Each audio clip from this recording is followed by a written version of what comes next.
live stream.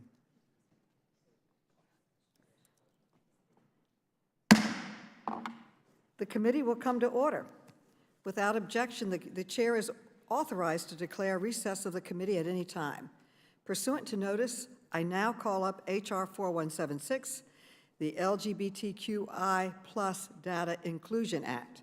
The clerk will report the bill, which was distributed in advance. H.R. 4176 to improve federal population surveys by requiring the collection of voluntary self-disclosed information on sexual orientation and gender identity in certain surveys and for other purposes.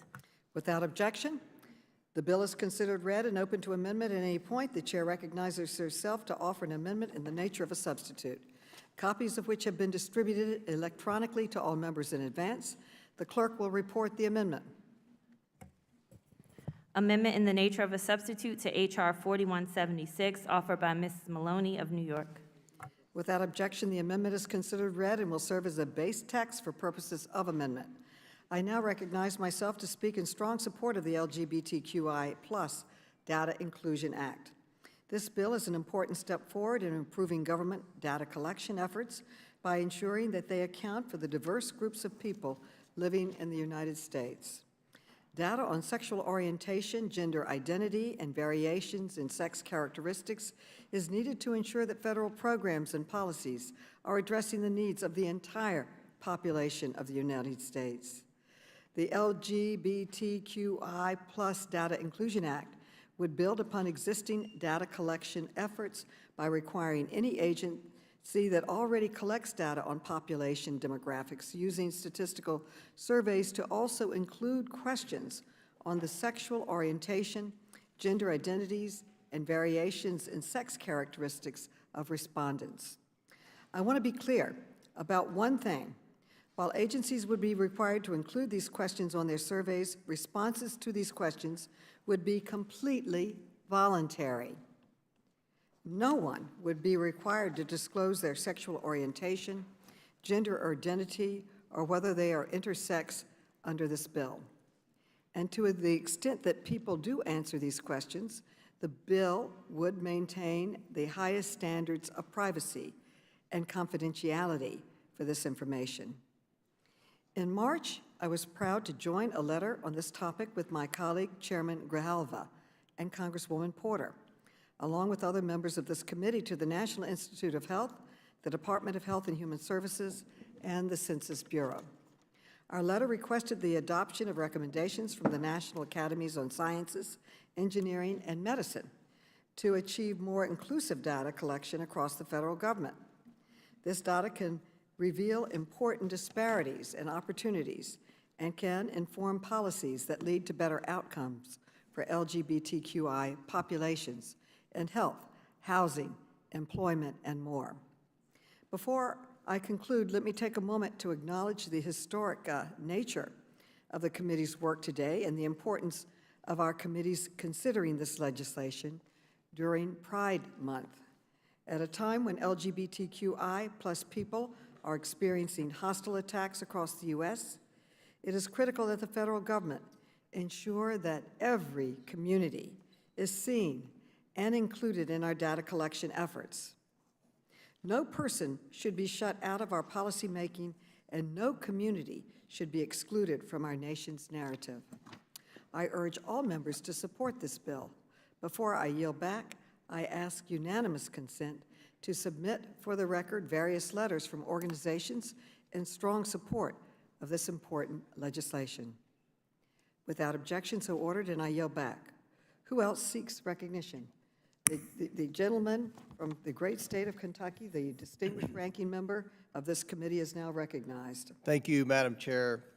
I'm opposed to H.R. 4176, the LGBTQ Data Inclusion Act. You know, the Democrats want to collect data on Americans' sexual preference and gender identity and publish it? I mean, why? What will this information be used for? This bill is yet another attempt to force Americans to provide personal information to the federal government in an attempt to classify, categorize, and ultimately divide the American people. Americans are already concerned about the federal government's collection, handling, and use of personal information. With this bill, Democrats will collect even more. On our National Flag Day, when we should be focusing on ways to unite our nation, we are debating divisive and intrusive legislation. It seems my Democrat colleagues want to further divide Americans into subgroups and expand the federal government's knowledge of our constituents' personal lives. I would rather consider legislation that actually solves problems. For example, legislation that will improve American energy and independence and lower the price of goods and services, not legislation that collects more personal data about Americans. I urge my colleagues to oppose this bill, and I yield back. I now recognize Ms. Porter. Yes, Madam Chair, thank you. LGBTQI+ communities have spent decades fighting for equality, and their freedoms are under attack. States across the country are criminalizing healthcare for trans youth and revoking individual liberties for gay, lesbian, and bisexual Americans. Congress has the power to correct these injustices, but for too long, we have been part of the problem. By ignoring the need for high quality, reliable data on LGBTQI+ communities, we've been unprepared to deliver solutions for all Americans. I am a proud supporter of Representative Grijalva's LGBTQ Data Inclusion Act. Collecting data on LGBTQI+ populations documents the diversity of our communities, and that is a prerequisite to fulfilling our duty to represent all people, no matter their sexual orientation or gender identity. I have been pushing the administration to include LGBTQI+ Americans in our own data collection efforts. Along with Representative Grijalva and Chairwoman Maloney, I led more than 50 of my colleagues in a letter urging the administration to improve its data collection tools across all aspects of government. That means improving question designs for collecting data on sex and gender, expanding response options for sexual orientation, and finally collecting information on intersex status. The LGBTQ Data Inclusion Act is an important step forward, but it's not nearly enough for us to collect data that will gather dust on some bureaucrat's desk. We have to put these data to use. I'm leading an effort with Representative Grijalva and Chairwoman Maloney to create a central office in the government to improve data collection for the LGBTQI+ community. That center will coordinate across all levels of government to make sure we are using these vital data whenever helpful. We need every agency, from those handling immigration to education, to those protecting our public health, to those caring for our veterans, to not only have data, but to use the data to identify and execute on reforms. Our policymaking is more efficient and more effective when lawmakers and the public have complete information. Information is power, and reliable, high-quality data can help care providers identify and close health inequities for the LGBTQI+ community. It can help provide better support in schools for kids who are LGBTQI+, who experience mental health problems at much higher rates than their peers. And it can help us improve our immigration system as we process claims for asylum by those fleeing discrimination in their home countries. I recently joined several colleagues on a trip to Tijuana, Mexico, just south of our nation's border. As we toured shelters housing LGBTQI+ individuals escaping persecution, we learned how our nation's immigration policies actively endanger LGBTQI+ asylum seekers pursuing their legal right to asylum. According to ICE's own data, LGBTQI+ asylum seekers in detention centers are 97 times more likely to be sexually victimized than other asylum seekers. LGBTQI+ individuals are among the most vulnerable migrants and refugees at our borders. They have legal rights to asylum and to legal rights to humane treatment. But we can only guarantee these rights with data-driven policies and funding for inclusive training, staffing, and facilities. We lack quality, reliable data on the numbers of LGBTQI+ migrants seeking protection.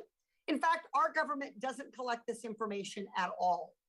As members of Congress, It is our duty to protect the safety and well-being of everyone who calls our country home. And fulfilling that duty starts with understanding the people that we represent, especially and including members of the LGBTQI+ community. High quality information will help us provide resources to programs that serve LGBTQI+ individuals, pass laws defending threatened rights, and push the administration to make policies that protect rather than endanger vulnerable communities. I will continue to advance our government's work to end discrimination and disparate harms to the LGBTQI+ community. Passing this law is a vital first step to better policymaking, and I urge my colleagues to support this legislation and push for its implementation in our government. I yield back. The gentlelady yields back. The chair recognizes Mr. Heiss. Thank you, Madam Chair. I am opposed to H.R. 4176, the LGBTQ Data Inclusion Act. This is yet another attempt to force an agenda based around gender identity onto the whole of American society. I'm opposed to the efforts to indoctrinate children into this radical ideology through books in school, even children being taken to drag queen shows. Young people are often confused. They are often seeking an identity.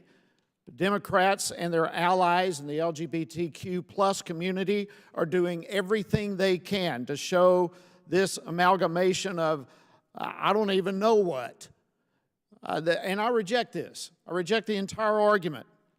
I support Governor DeSantis' efforts in Florida to keep discussion of sexual issues away and out of early elementary school classrooms. I reject the campaign to force all Americans to not only accept gender identity politics, but to actively celebrate them. This includes the role of corporate America. Democrats love to portray Republicans as the party of big business, but from what I'm seeing, big business is all too often willing to cave to the demands of a vocal group. Perhaps it's fear of a vocal group, and to make social causes their focus of effort. If that's what really is important to different corporations, then go for it. But please don't come to us when the Democrats try to destroy the actual businesses, despite the efforts that these corporations currently have to cozy up to them on social issues. This is an ever-expanding list, by the way. It's evidenced by the ANS now including the plus sign. What in the world does this even mean?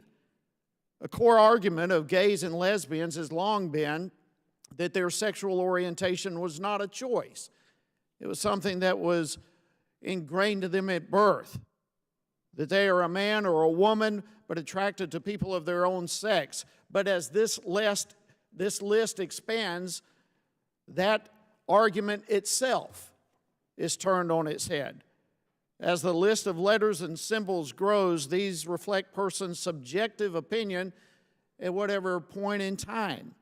It tries to negate the basic biological fact that a person is either a man or a woman. It tries to confuse the issue by referencing intersex individuals, those who are born with sexual organs of both sexes or have chromosomal variations. But that does not justify an entire movement to normalize people assigning themselves to whatever category they see fit and then trying to convince others that they should do the same. This bill goes far beyond determining the number of intersex survey respondents. Now, what do the Democrats even want to do with this information? I really want to know that. I'm sure that part of it is to try to convince the American community, the American citizens, that there's some astounding number of Americans who fall into one of these categories, but really it's another attempt in line with the Biden administration's equity plans to steer taxpayer dollars to favored groups of the Democratic Party. And surveys would include those related to the census. Today we're considering a bill based on the idea that Republicans tried to dissuade people from participating in the census. But if the Democrats are really concerned about this, how in the world do they possibly think that asking questions about sexual identity is not going to dissuade people from participation in the census or whatever else. And how can they possibly oppose asking a more important question like, are you an American citizen? Republicans demand this question to be included in the census or wherever else it may be appropriate because the Republicans, we want to steer the American tax dollars to the favored group called the American people. But this bill is abusive. It's intrusive. This bill is a bold-faced attempt to force adherence to a worldview that many in this country, myself included, reject. This is not about love. It is not about hate. It is a rejection of truth. It's a rejection of science. I oppose this bill, and I urge my colleagues to do the same. I yield back. The gentleman yields back. I yield myself such time. Once again, my Republican colleagues are playing politics with people's identities and experiences instead of focusing on the critical work at hand. It is this committee's mandate to ensure that federal government perform at its very best. One way that we can do this is by ensuring that our data collection efforts are as robust and as inclusive as possible.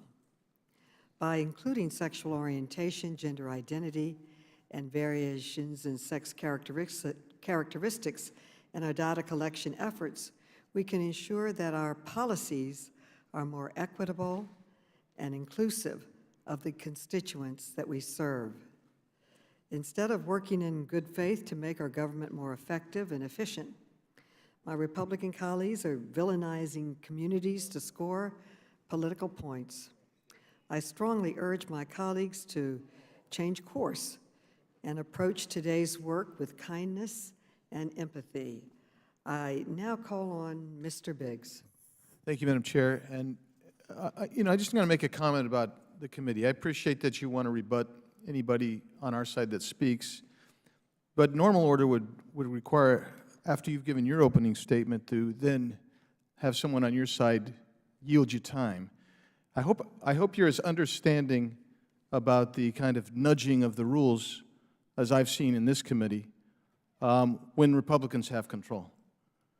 The Constitution authorizes enumeration or a count of individuals for purposes of apportioning political power. That is what is granted under the Constitution. There is no constitutional authority to conduct random or regular surveys that pry into the lives of individual Americans.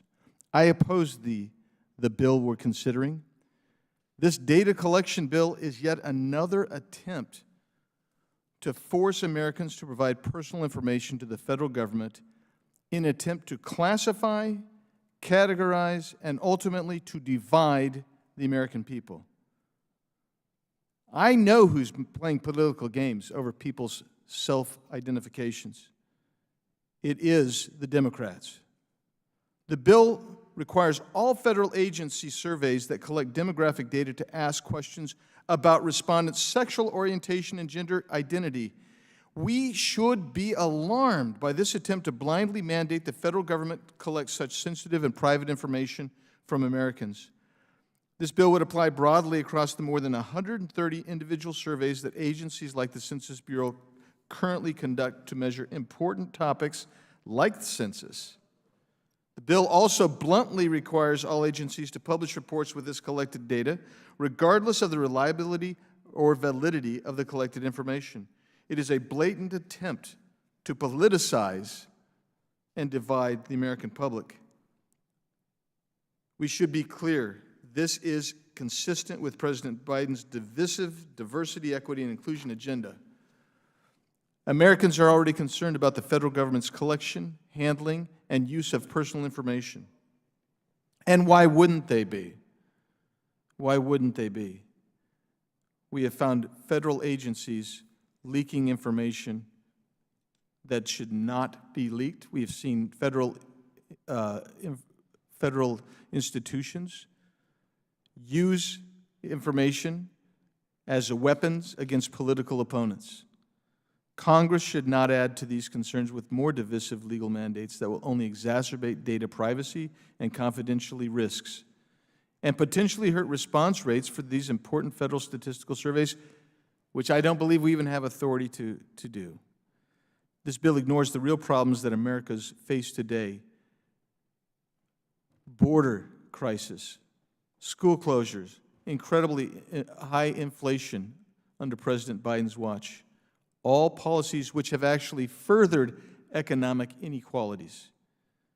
This bill is identical to previous bills that have failed to advance through Congress. May it be so with this bill. I oppose it. I yield. The gentleman yields back. Who else seeks recognition? Mr. Conley is now recognized. I thank the chair. And let me begin by first pointing out to my friend, Mr. Biggs, I was on this committee with Darrell Issa as chairman, and he intervened and responded to every Democratic statement or intervention that he felt like. And I never heard of an objection on your side of the aisle. No, I'm not going to yield yet. Okay. Because I want to finish this statement. So, I mean, I take your point, but, you know, what's good for the goose is good for the gander. And I thought the chairman has a right to respond, especially when the matter before us is usually her amendment in the nature of the substitute. So The gentleman yield? I will yield briefly. Yeah, and I'll be brief. So I'm relatively new to this committee, but I've served in multiple committees in this Congress and in state legislatures. I've never seen anything like it, and if Mr. Issa, when he was chair, did it, that was something that could have been addressed then. But I am kind of surprised, because normally we would say you might yield to the chair. Reclaiming my time. I'm not going to debate the merits of the gentleman's point. I'm simply pointing out, though, you're talking on this side of the aisle to a whole bunch of us who were subjected for a long time, many years, to the absolute whim of the chairman when he felt like intervening, commenting, or cutting people off. And I just think we need to keep that in mind, that there have been serious abuses, and I don't believe Ms. Maloney has committed any serious abuse.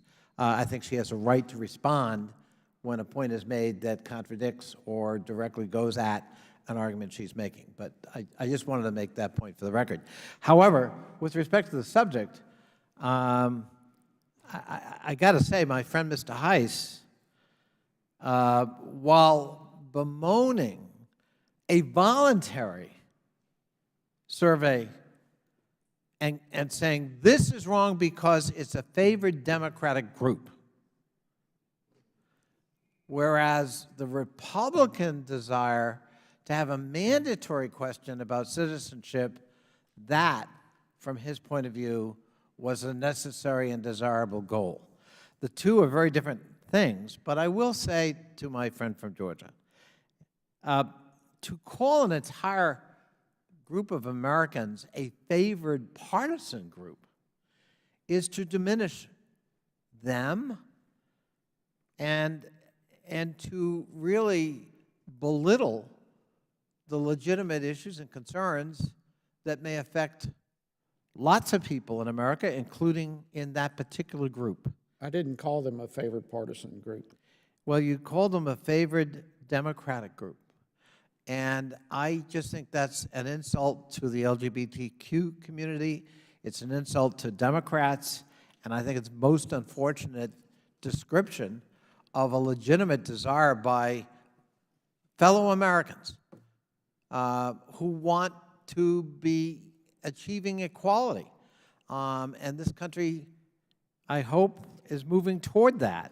The Supreme Court ruling, written by a Republican-appointed justice, moved us a great deal forward in that regard, and I hope we don't go backwards. But I just think singling out or seemingly demonizing a particular group because precisely of its sexual orientation or not, I think is not something this committee ought to be engaged in, and it's not something we ought to be encouraging. And I think this legislation, if you don't want to collect the data, then vote against the bill. But I don't think we should make a bigger issue out of that.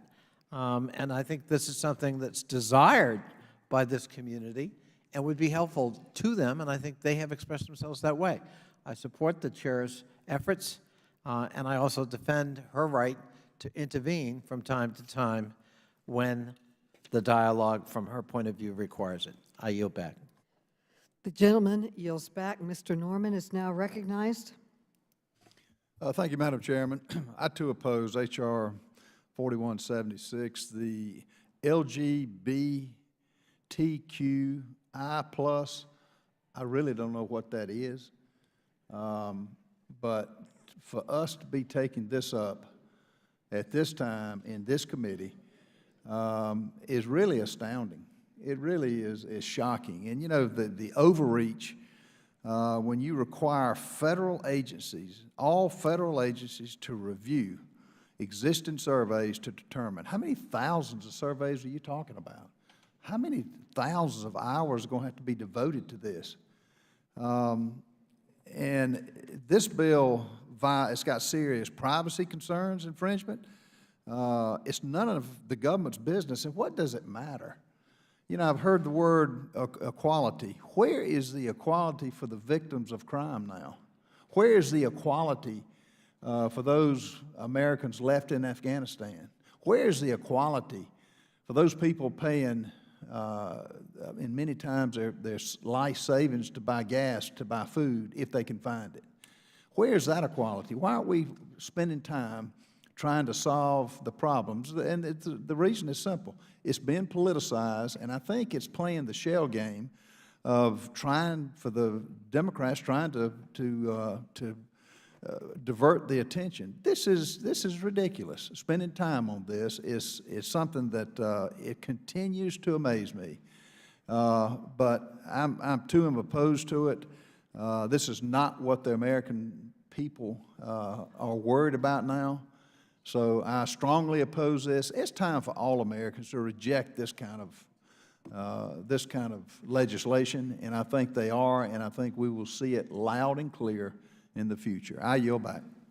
The gentleman yields back. Who else seeks recognition? Anyone else seek recognition? Well, Madam Chair, I have an amendment at the desk. the clerk will report the amendment. Mr. Biggs. Thank you, Madam Chair. Amendment to the amendment. Please in the nature- suspend. The clerk has to report the amendment first. Okay. Amendment to the amendment in the nature of a substitute to H.R. 4176, offered by Mr. Biggs of Arizona. Without objection, the reading of the amendment is dispensed with. The gentleman is recognized to explain his amendment.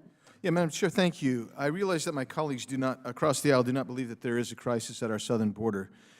But there have been more than 200,000 encounters in 4 of the months that President Biden has been in office, including most recently March and April, and we'll find out tomorrow that May was the same. That does not include the known and unknown gotaways, which is approximately 100,000 plus persons a month. More than 100,000 a month are being released into America's interior. That's every month. If the census is being used for demographic information, contrary to its real purpose of enumeration of voting districts, then basically including an understanding of those who are illegally in our country and how they impact and affect our country and our communities is necessary and vital. The Constitution of this country requires actual enumeration of the population every decade. The enumeration has far-reaching implications for the way our government functions, but it was designed particularly to apportion political power. President Thomas Jefferson first proposed a citizenship question in 1800. From its first adoption in 1820 through 1950, the census included a citizenship question, and the long-form census contained a question about the respondent's citizenship status until it was discontinued in 2000. The long-form census was replaced by the American Community Survey, which has since 2000 asked respondents to provide information on whether they are a citizen of the United States. However, according to the Census Bureau, the ACS only goes to 1 in 38 households. This means that data collected from the ACS can only provide an estimate of those demographic characteristics. Some of my colleagues may point to the Supreme Court, which prevented the Trump administration from including a citizenship question on the 2020 census based on the rationale provided by the Commerce Department. But the Census Clause makes clear that Congress has the authority to determine the matter of conducting the census. In fact, the case of Department of Commerce versus New York specifically iterates that it was the method used, not the actual question itself. At the risk of repeating myself, the 2021 American Community Survey includes a citizenship question. In supporting the underlying legislation, my colleagues argue that data collection from federal surveys is necessary to ensure that they have the comprehensive information necessary to address complicated issues. I've already pointed out to you how we have literally, since President Biden has been in office, more than 2 million people who've come into the country illegally. They are spread throughout the country. They're everything from education, health care, impacts the community. This, if you're really going to start using and collecting demographic information because you think it is so relevant in policy setting, then we need this information as well. You've argued that the information you need is to ensure that the right resources are available in the right places. According to a Pew Research poll from earlier this year, 49% of Americans believe that dealing with immigration should be top priority for the President and Congress to address.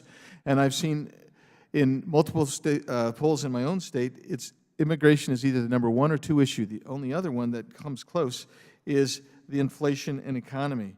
It's a necessary addition to the census. I urge my colleagues to support the amendment. And with that, Madam Chair, I'll yield back. The gentleman yields back. Who else seeks recognition? Mr. Comer. Thank you, Madam Chair. I strongly support the Biggs Amendment. This is a common sense amendment. If you ask the American people, if there's one question that could be added to the census, what should that question be? It would be exactly what Mr. Biggs's amendment is. If you ask the American people, in my opinion, what question is more important to be included in the census, whether or not you're an American citizen or what's your sexual preference, I'm pretty confident Mr. Biggs's amendment would prevail.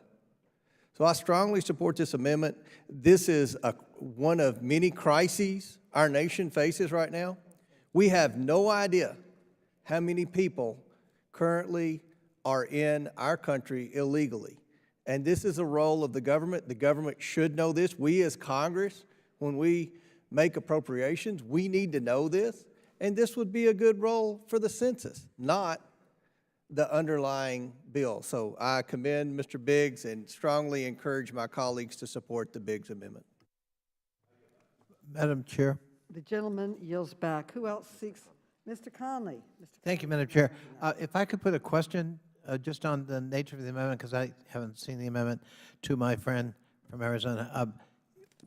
Is his amendment, Mr. Comer just said this is a better alternative than the underlying bill. Is your amendment mandatory or voluntary? Because the underlying bill would be voluntary.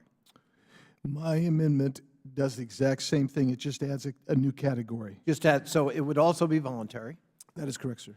And it would be in addition to the LGBTQ underlying issue we're discussing. That is correct, sir. I thank my friend. Who else seeks recognition? Who else seeks recognition? I recognize myself. I would like to respond to the suggestion that because this bill would require the collection of important sexual orientation and gender identity information through the decennial census, it is similar to President Trump's attempts to add a citizenship question to the 2020 census. Adding the citizenship question was a fear tactic used to discourage specific people from participating in the decennial census. The Supreme Court ruled that the Trump administration's stated reasoning for adding the citizenship question were, quote, pretextual.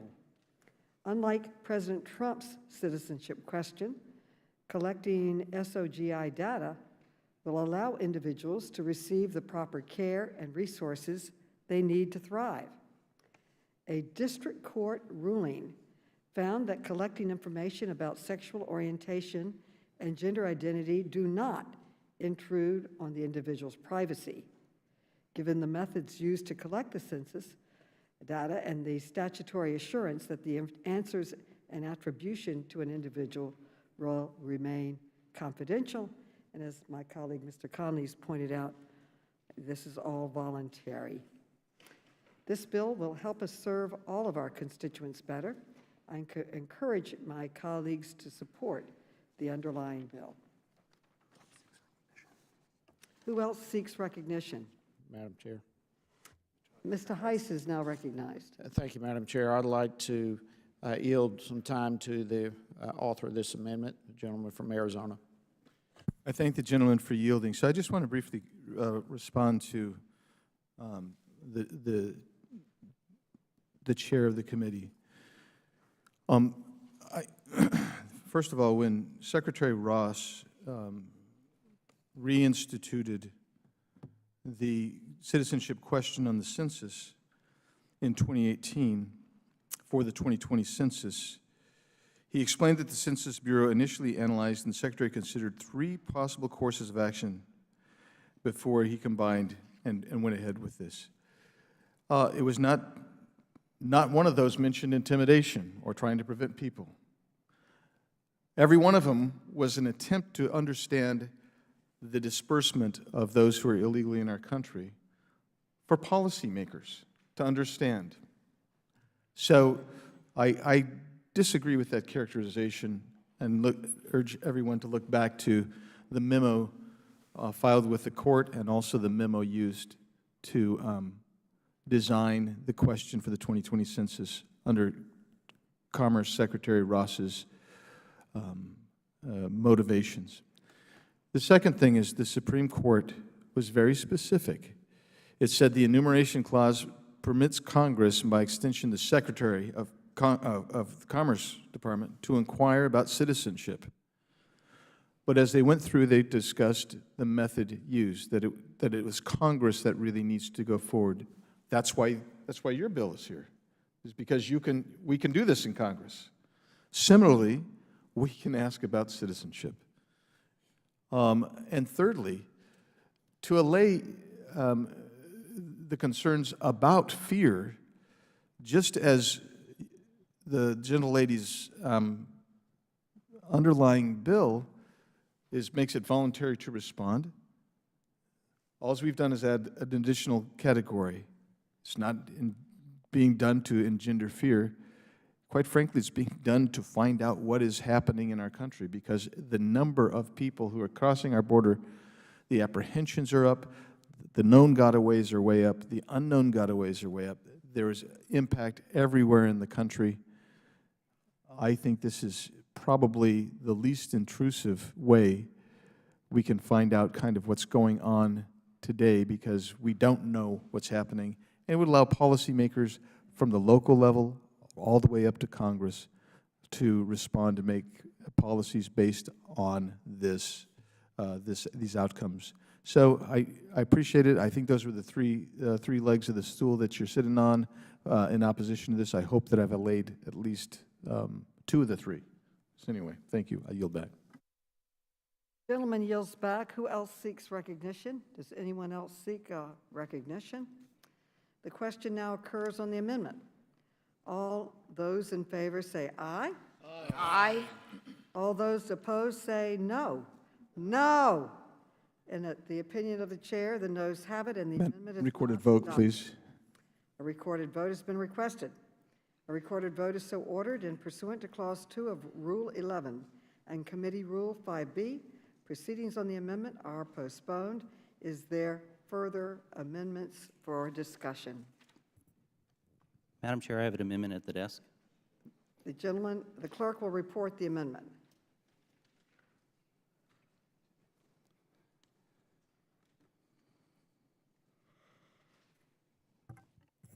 Amendment to the amendment in the nature of a substitute to H.R. 4176 offered by Mr. Cloud of Texas.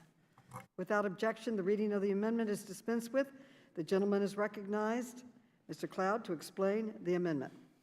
Thank you, Madam Chair. My amendment is really a simple one, and frankly, at any other point in American history or world history, for that matter, would be a really common sense one. This bill is designed to collect demographic data, but there seems to be some confusion over the terms of the demographic data will be collected. Recently, we had a Supreme Court nominee who could not define what a woman was. Next door in Judiciary a couple weeks ago, the same thing happened. We're not able to provide a clear definition for what a woman was. And so this bill seeks to fix some of that, and that it provides a definition sections to help cover some of this. And it includes definitions for gender identity, sexual orientation. My amendment would simply add a definition for what sex, male and female, are to the bill. And I would point out in that definitions section, it also includes definitions for what a survey is and what an agency is. And so this is just meant to bring some clarity.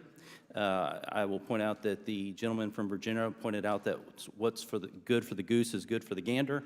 And as long as we know which one's the goose and which one's the gander, I think it helps provide that information. That's certainly a quality that Republicans can support. So thank you for hearing this amendment, and I yield back. The gentleman yields back. The chair now recognizes Representative Presley. Thank you, Madam Chair. You know, I'm not surprised that cisgender white men who are used to dominating historical narratives, data collection, resources, are having a challenge with what we are proposing here today in the midst of Pride Month. I'm proud to be an original co-sponsor of the LGBTQ Data Collection and Data Inclusion Act and to work in partnership with Rep. Cavallo to pass this critical legislation.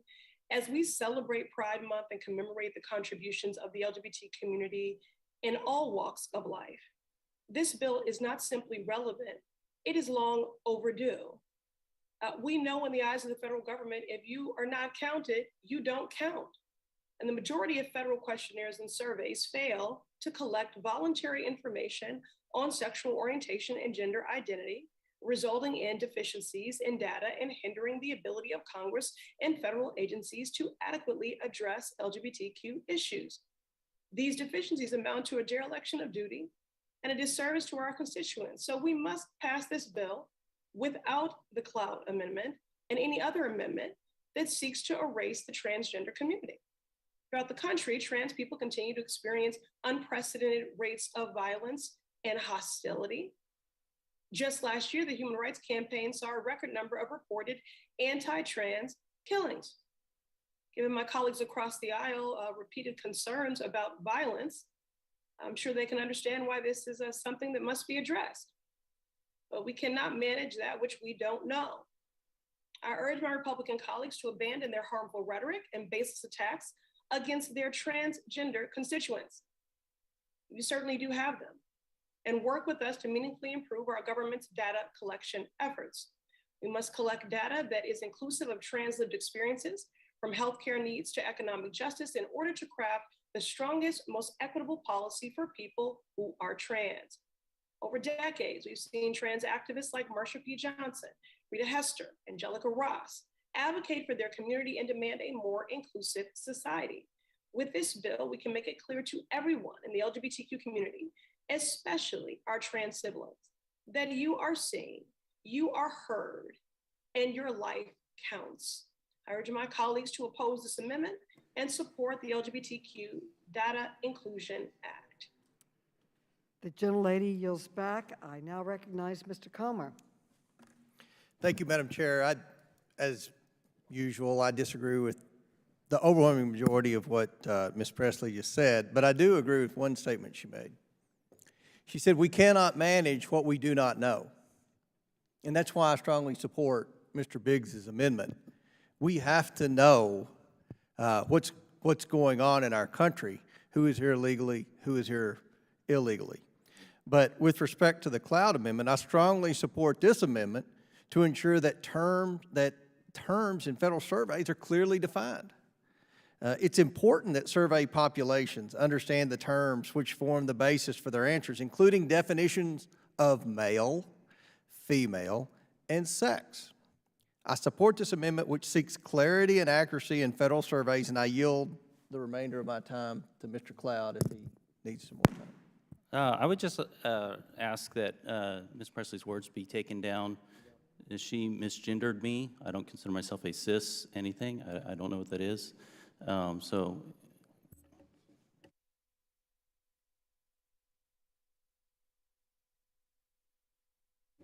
I ask that Ms. Presley's words be taken down for misattributing my gender.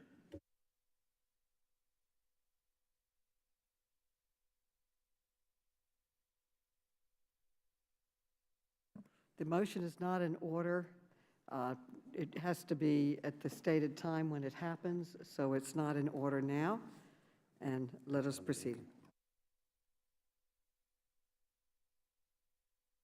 I yield back.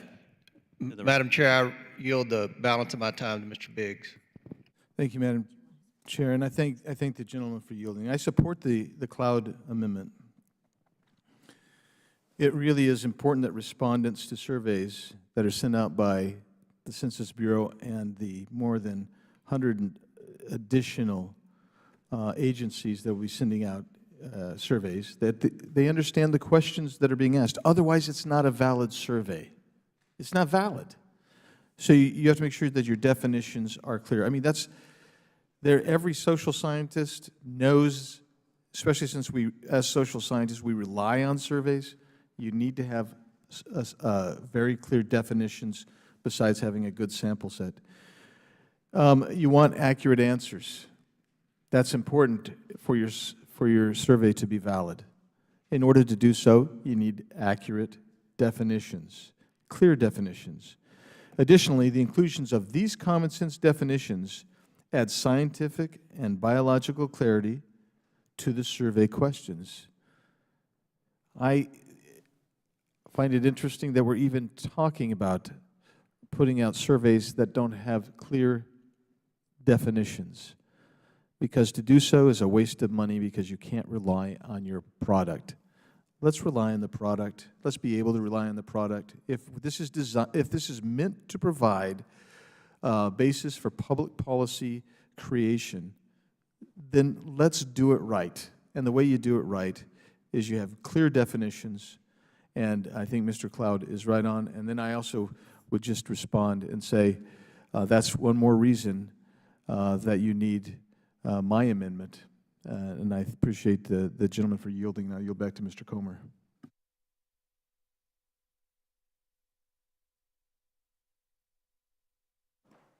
Mr. Comer yields. Yield back. Are there others seeking recognition? Others seeking recognition? If not, question is on the Cloud Amendment. All those in favor say aye. Aye. All those opposed, no. No. No. In the opinion of the chair, the noes have it. And the amendment is not adopted. Are there other amendments? I'd like a recorded vote. Yes. A recorded vote has been requested. I knew you were going to ask. A recorded vote has been requested and is so ordered. Pursuant to Clause 2 of Rule 11 and Committee Rule 5B, proceedings on the amendment are postponed. Are there additional amendments? Mr. Chairman, Mr. Cloud. I have another amendment at the desk. The clerk will report the amendment. Amendment to the amendment in the nature of a substitute to H.R. 4176, offered by Mr. Cloud of Texas. Without objection, the reading of the amendment is further reading of the amendment is dispensed with, and the gentleman is recognized to explain his amendment. Thank you, Chairman. My amendment would fix what I'm sure is simply an oversight or simple oversight in the drafting of the bill. My understanding of the Democrat logic in opposing this, and I don't pretend to be a master on that, but it's that the new demographic data that this bill calls to be collected is not readily observed, but rather intrinsically defined. And it also states that it is collected voluntarily. However, the bill also provides for the data to be collected by proxy and also by observation.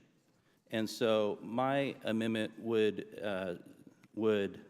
strike the provisions allowing a knowledgeable proxy to provide answers on the survey, as well as someone observing to provide answers on the survey. Would my friend yield for just a question of clarification? Sure. I'm not sure I follow the proxy piece here. Could you further elaborate? Sure. Basically, the common denominator between both of these things is it allows someone else to answer the survey on behalf of someone else. And considering that what I understand the bill is to be voluntary, and also that these are things, according to the Democratic understanding, that these are things that are intrinsically defined as opposed to readily observed from someone else. Therefore, it seems like someone else observing someone else should not be able to state which category they fall into. And so this amendment deals with that issue. I thank the gentleman. Is the And I would point out that by Democratic, I mean Democrat. Yes, with small d. Small d, thank Got you. it, got it. The gentleman yields back. Are there others seeking recognition? Mr. Comer, excuse me, I'm sorry, I didn't see you. Thank you. Right next to me. Thank you, Mr. Chair. I strongly support this amendment, the Cloud Amendment, to ensure that respondents to federal surveys are answering for and by themselves. The underlying bill risks serious privacy infringements by permitting proxies to answer questions about people's gender identity or sexual orientation on behalf of others. A proxy might introduce inaccuracy, bias, or stereotypes into survey answers. This must be avoided. I think we should have bipartisan agreement in that. This should be avoided.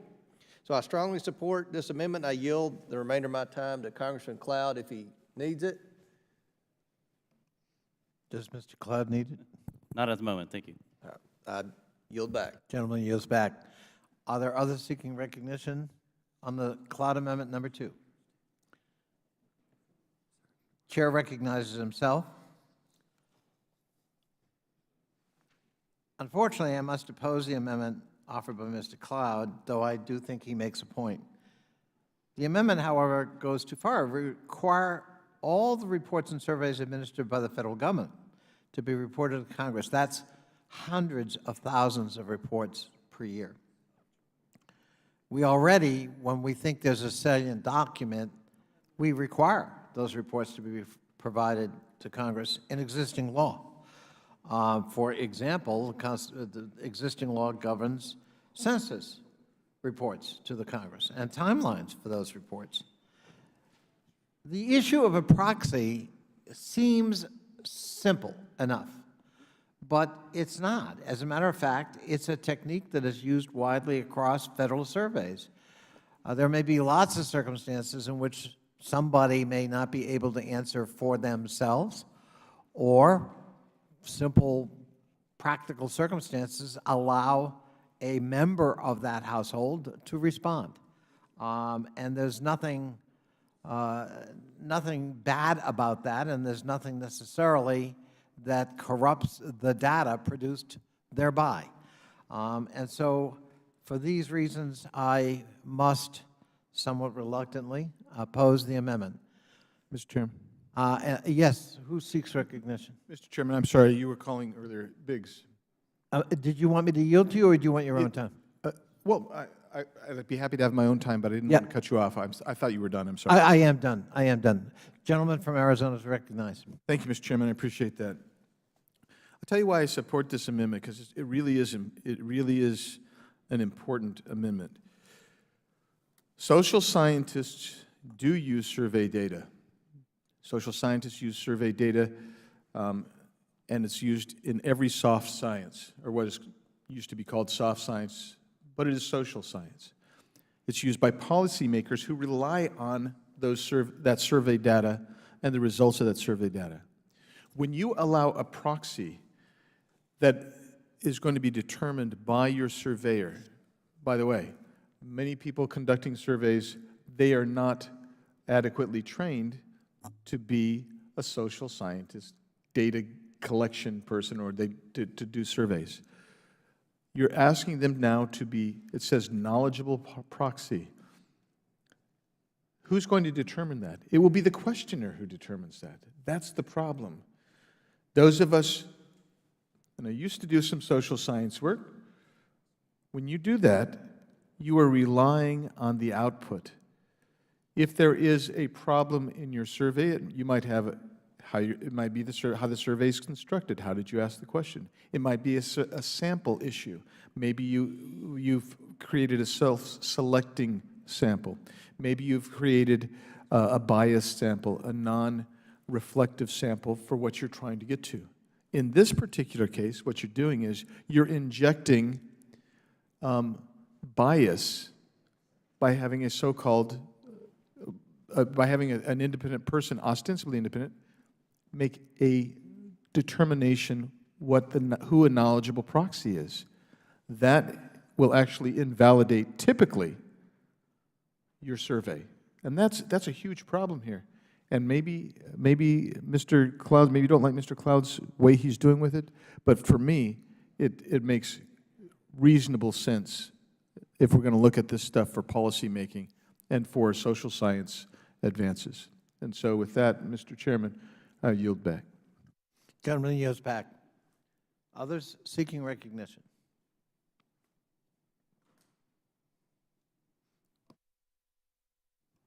Are there any Democrats left on the planet?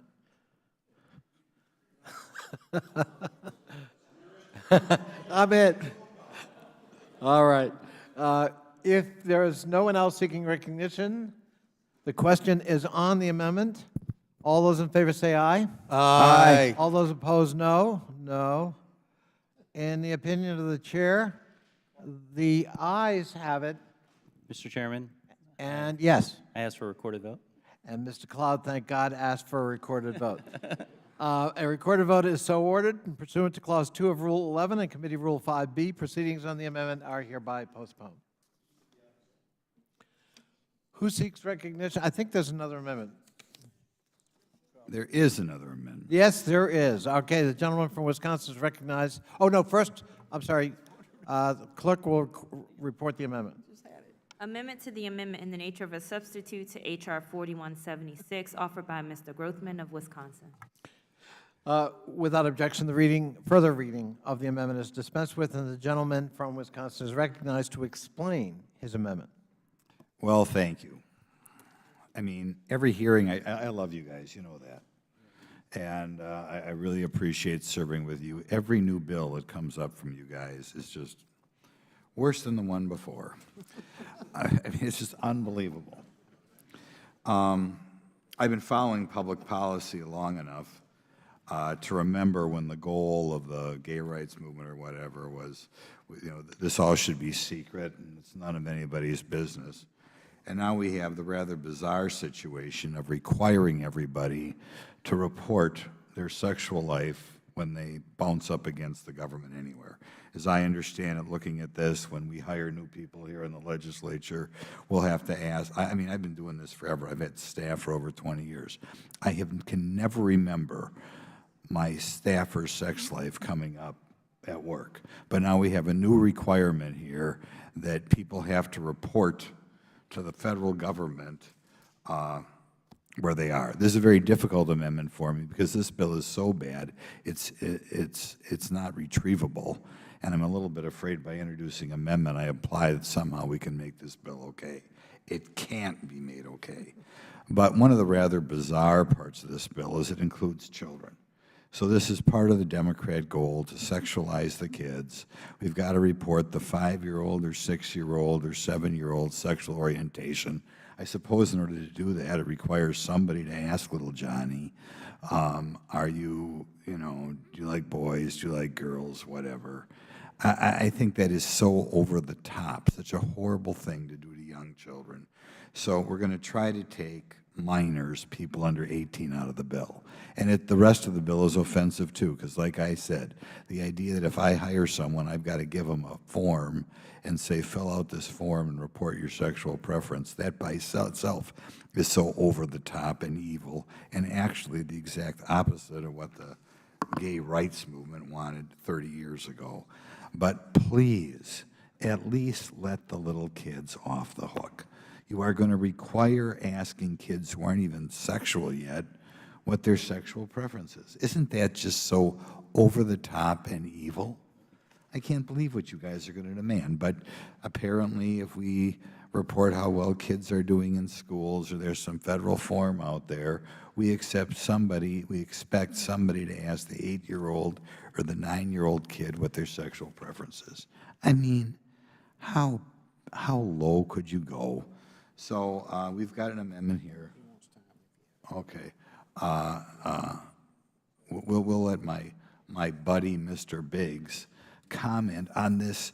How in the world you can ask a 7 or 8-year-old what their sexual preference is, that's going to become federal law. Unbelievable what you people do. Okay, Mr. Biggs, I guess, has a comment. Thanks for yielding to me, Mr. Grothman. I struggled to know why they would want proxy respondents to be in here. And then when you brought up your amendment here, it makes it all clear. They're gonna, none of this data will be accurate because not only will they be going, they're going to be trying to include children, now there's going to be some kind of knowledgeable proxy. We don't know who is that's going to be. It all of a sudden adds stink to this bill that was already there, but it's now magnified it exponentially. I'll yield back to you. Yeah, what they want here is they want an 8 or 9-year-old kid to commit that he is gay. That's what they want. And what does an 8 or 9-year-old kid know about sexuality? Nothing. But they want to begin to make you commit, a given percentage of people to commit at a very early age to where they want to wind up.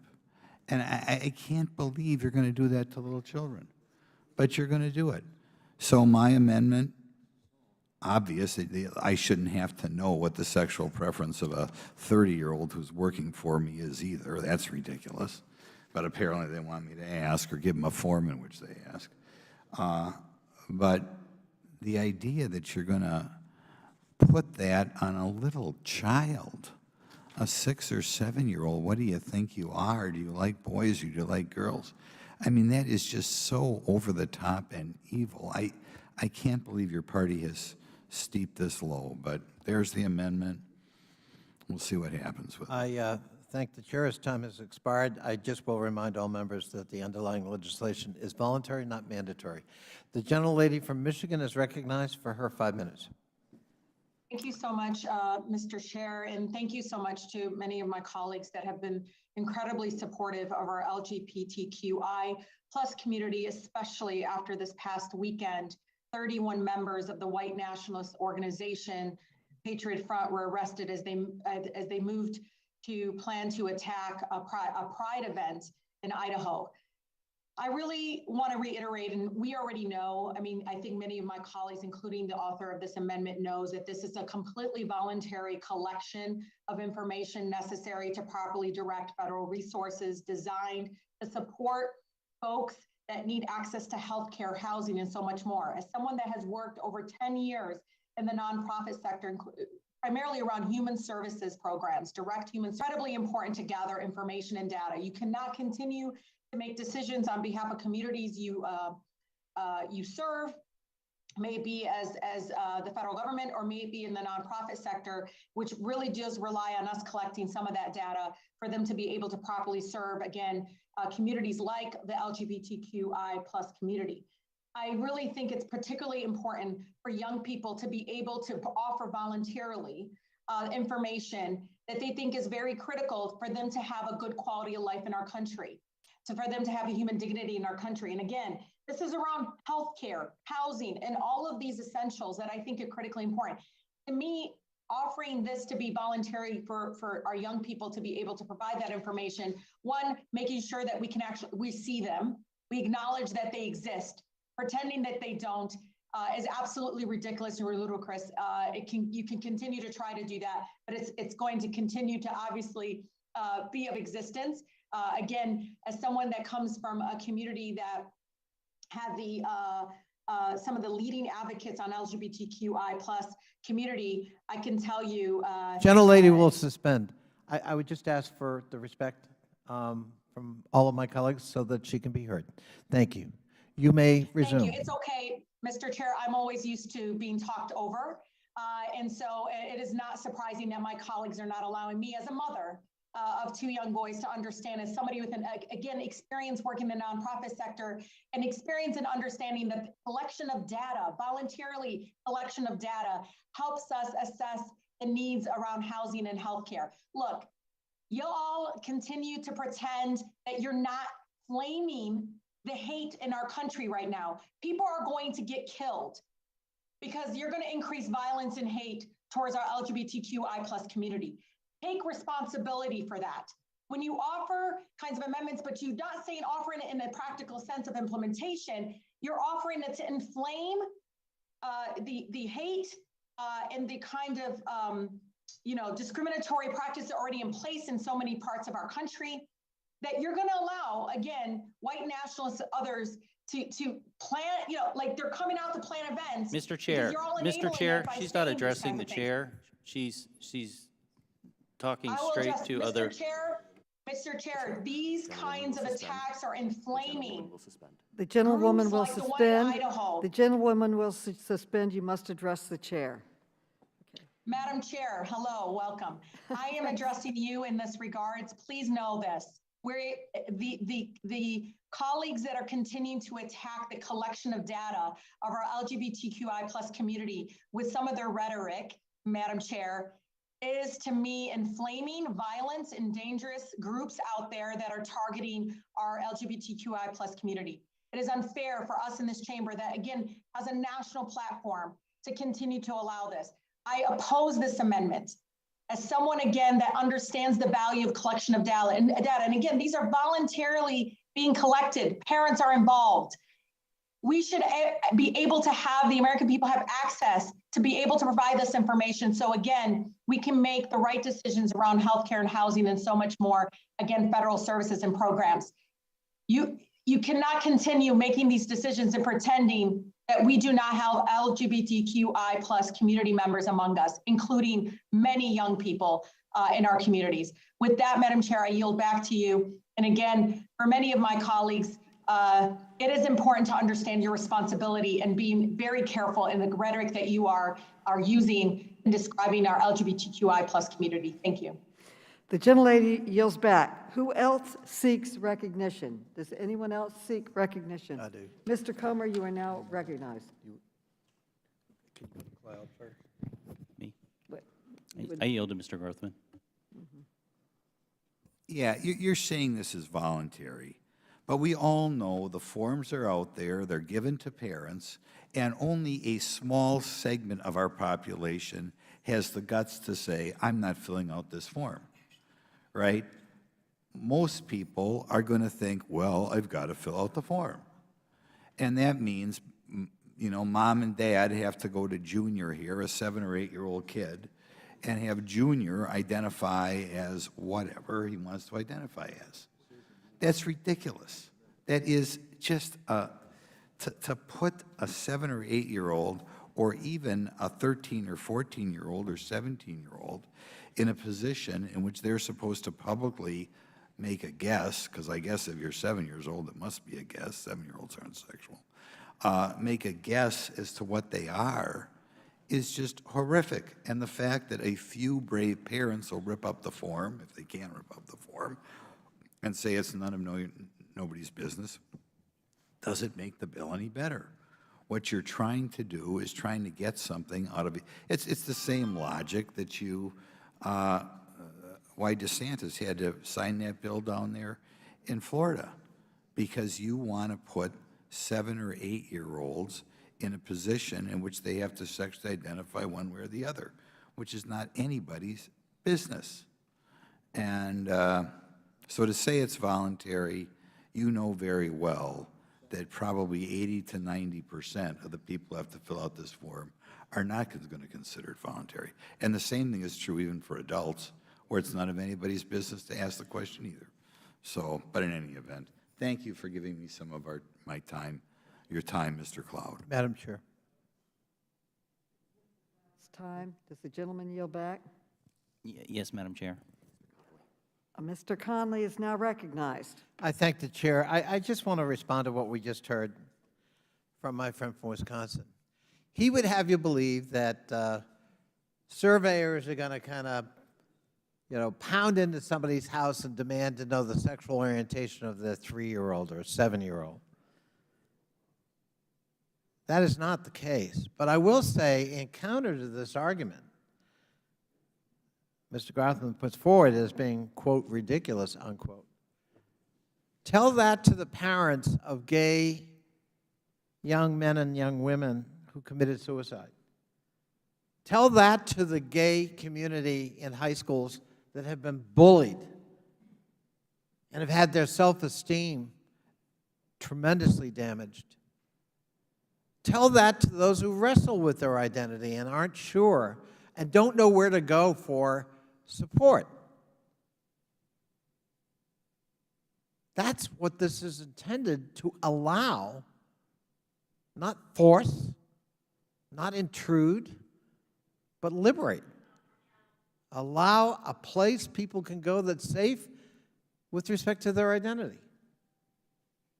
To characterize it otherwise, to characterize it as the way my friend from Wisconsin did, I really think is false and does a terrible disservice to a huge population in America that we're trying to help, we're trying to support, including, I might add, the parents of those young people, many of whom also want to seek support and want to protect their children, not from an intrusive survey, but from the threat of violence, from the threat of self-harm, from the threat of bullying that can really do terrible damage. And so I really think that's what this is getting at, and it's the very opposite of what my friend from Wisconsin would have us believe. I support the underlying bill, and I urge defeat of this amendment. I thank the chair. The gentleman yields back. Who else seeks recognition? Mr. Comer, you're now recognized. Thank you, Madam Chair. First of all, I find it ironic and very hypocritical that Representative Tlaib would criticize anyone for harsh rhetoric when we all remember her election night speech when she first got elected, and the terminology and language she used in describing the President of the United States and her desire to see and what her desire to happen to the President of the United States would be. So I don't think she's the best spokesman on the other side of the aisle to criticize anyone for rhetoric. Secondly, I strongly support this amendment to ensure children are not subjected to inappropriate questions when included within the population of a proposed federal survey. That's what this amendment does. No child should ever be requested to answer questions related to sexual orientation or gender identity, especially to the federal government. So again, I strongly support this amendment and encourage my colleagues to vote in favor of this amendment. And I yield the balance of my time to Mr. Grothman. Yeah, you mean, my wonderful chair, you mean that you think it's appropriate, I mean, this is what you're requiring. You're requiring an 8-year-old kid who is non-sexual to pick an identity. I mean, I realize the kid, I don't know how many strong-willed 8-year-olds there are, you can say it's none of your business, but I think that's rare. I think what you're trying to do is as quite frankly, Mr. Conley just said, There are a lot of people who may not have an identity. As a matter of fact, almost no 8-year-olds will have an identity. But you're asking them to pick an identity, which I think is just such a out of control, offensive thing. And like I said, given society, the number of parents, the number of 8-year-old kids who are going to say, well, I see this question on the form, but you can go to hell, is going to be tiny.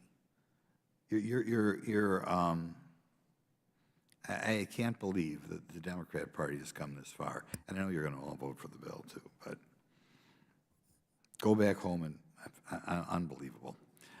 Thank you. Gentleman yields back. Does anyone else seek recognition? Madam Chair, he yielded back to me, and I'd like to yield the balance of my time to Mr. Biggs. Thank you, Mr. Comer, for yielding. I want to bring us back to the construction of this bill. A previous speaker on the other side of the aisle talked about parents responding to the question. There is no language in here that says parents are going to respond on behalf of a minor. That's not it. So let's throw that out. What this does, instead, it says the word knowledgeable proxy. That's going to leave it up to the surveyor. So if the surveyor wants to find out information from, as Mr. Grothman has said, an 8-year-old child, is the knowledgeable proxy a 9-year-old sibling or a 7-year-old sibling? That's the problem with the construction of this bill. We get back to my underlying problem is that I don't think there's any constitutional authority for it, but if you're going to do this, and you're going to structure it in basically this open, broad way, where you're going to subject children to have to answer to questions, and I know it's voluntary, I know that you said it's voluntary, but you're going to, if the kid doesn't want to answer, do you go to the knowledgeable proxy? There's nothing in here that says if the respondent doesn't want to respond, you can go to you must cease the interview, you must cease the survey. So you allow a so-called knowledgeable proxy. I hope you see the absurdity of the way this bill is constructed. Whether I agree or disagree, I understand the rationale that has been iterated for support of this bill, but this language is terminably obfuscating, misdirecting, misguided, and will produce outcomes that you can't even rely on, number one. Number two, that may be exacerbating traumatic situations in and of themselves. And, some of the amendments that have been offered would make it better, but we'll see whether those come through. But with that, this amendment is rational and normal and needed, and I yield back. The gentleman yields back. Who else seeks recognition? I now recognize myself. Once again, I am appalled that my Republican colleagues are playing politics with people's identities and lived experiences instead of working constructively with us to advance this legislation. This amendment is nothing more than an attempt to villainize LGBTQI+ people and erase the experiences of LGBTQI+ young people in particular. Our nation's youth, particularly our LGBTQI+ youth, deserve to be treated with empathy and kindness. It is imperative that we collect data on LGBTQI+ people so that we can understand the specific challenges they face, including with mental health, housing instability, and more. This legislation is about making us better, more inclusive policymakers. I urge my Republican colleagues to change course and work with Democrats to advance today's committee's business. The question now occurs on the amendment. Madam Chair, I'd like to be heard. Point of order, or? No, I've not spoken to the bill. Mr. Biggs, recognize Mr. It's been yielded to me. You're okay. Mr. Biggs is now recognized. Thank you, Madam Chair. I appreciate it, and I appreciate you saying that Republicans are playing politics. I disagree vehemently. I would suggest that that my colleagues across the aisle are playing politics. But I'm baffled, as someone who actually has authored surveys, taken surveys, you're acting as if you know the outcome of the survey before you ask it, that the respondent, the target, you know their answers before you ask them. And in the case of children, which is what Mr. Grothman's amendment deals with, the suggestion is that you know that they're going to identify one somewhere in that panoply of classifications within the LGBTQ and I and all that. That's not the way a survey works. A survey, if you really want answers, you have a pool, a group that you're going to go to, and you're going to ask them for responses. And if they have not, as an 8-year-old kid, thought about any of this stuff, are you subjecting them to some kind of intrusion into their life? This notion that if we oppose this underlying bill, that we don't have empathy, just belies human conduct. It's humanity. And ignores the reality of what you ostensibly say you're trying to do, and that is to conduct a survey to find out information. Well, if that's the case, you're going to have biased information because you're going to provide response bias. That's what this bill is designed to do. And unfortunately, you're going to put response bias on behalf of children of tender years. That's what's too bad. That's what's too bad here. That's why when we raise these claims, and I'm trying to speak rationally. I'm not speaking emotionally. But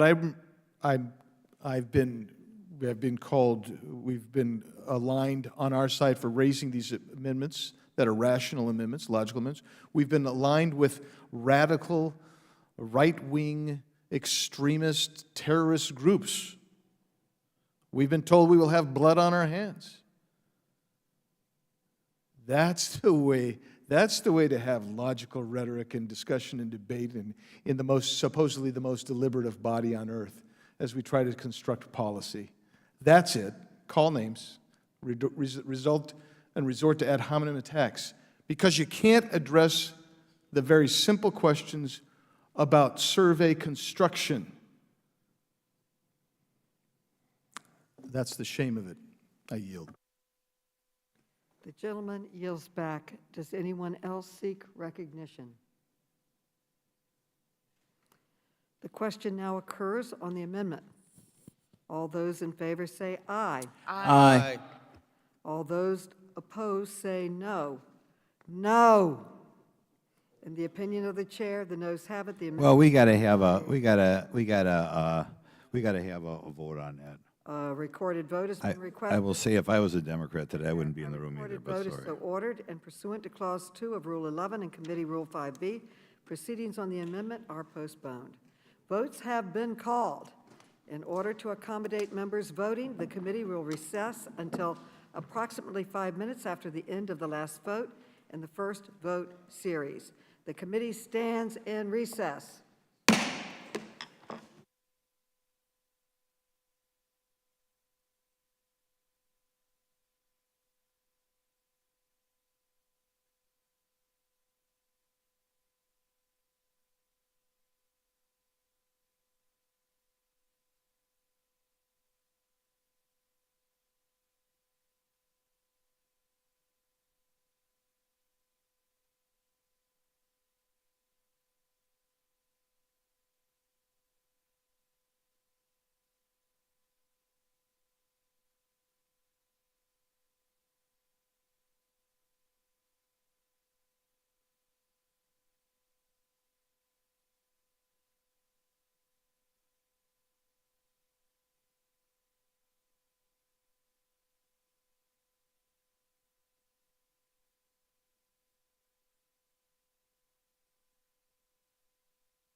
The committee will come to order. It is now in order to take postponed votes on H.R. 4176. Members are reminded to be ready to unmute themselves when they're called on the vote. Members are further reminded that pursuant to House rules, their video must be on in order for them to vote. The question now occurs on the Biggs Amendment. The clerk will call the roll.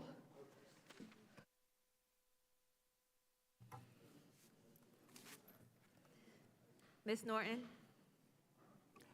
Norton votes no. Ms. Norton votes no. Mr. Lynch?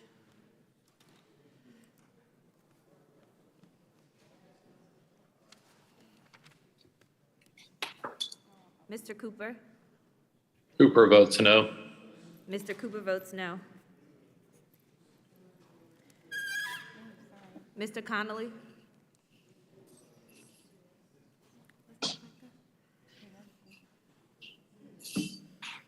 Mr. Krishnamurthy? No. Mr. Krishnamurthy votes no. Mr. Raskin?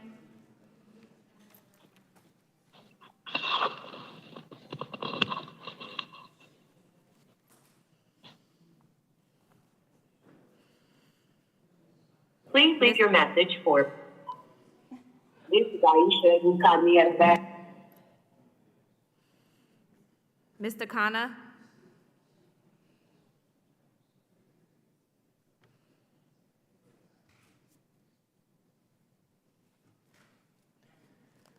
Mr. Mfume?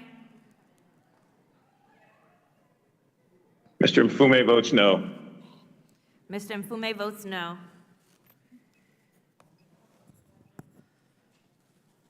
Ms. Ocasio-Cortez?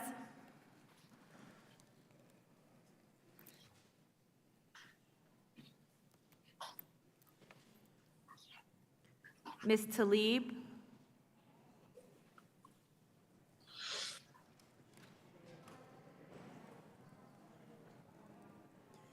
Ms. Porter? No. Ms. Porter votes no. Ms. Bush? Bush votes no. Ms. Bush votes no.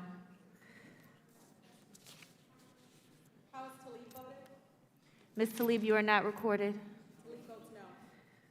Ms. Tlaib votes no.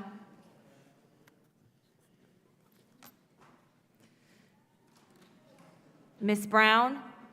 Brown votes no. Ms. Brown votes no. Mr. Davis?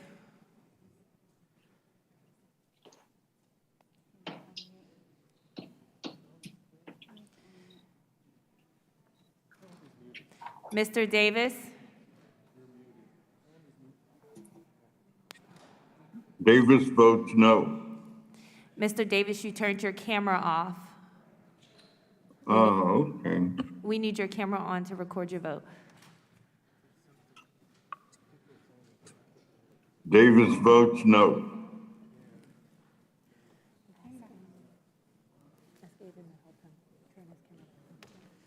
Yeah. You know what, when you're like a couple away. Here we go.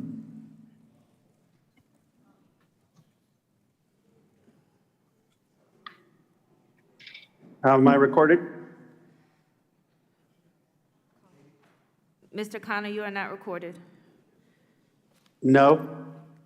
Madam Chair, how am I recorded? Mr. Connor Mrs. Wasserman votes, Schultz.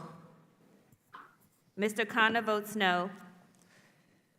Madam Chair, how am I recorded? Mr. Welch. Mr. Welch, we didn't get to your name just yet. Oh, sorry. Mr. Davis? Davis votes no. Mr. Davis votes no. Ms. Wasserman Schultz? Wasserman Schultz votes no. Ms. Wasserman Schultz votes no. Mr. Welch? Votes no. Mr. Welch votes no. Mr. Welch votes no. Mr. Johnson?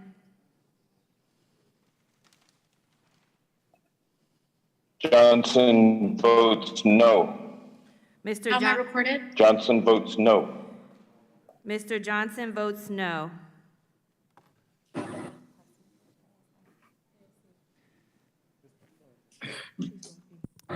How is Mrs. Ocasio-Cortez recorded?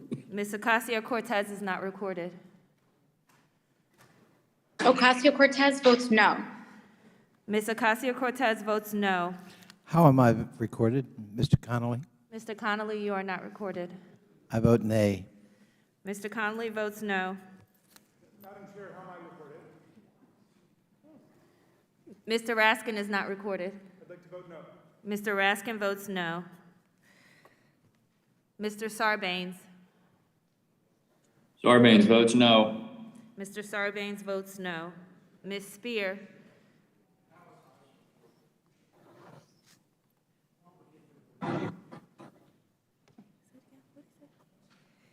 Ms. Spear. Ms. Kelly. Kelly votes no. Ms. Kelly votes no. Ms. Lawrence. Lawrence votes no. Ms. Lawrence votes no. Mr. DeSagne. DeSagne votes no. Mr. DeSagne votes no. In our district, which is, he's a big, if you guys can tell me my Dodgers name. Mr. Gomez.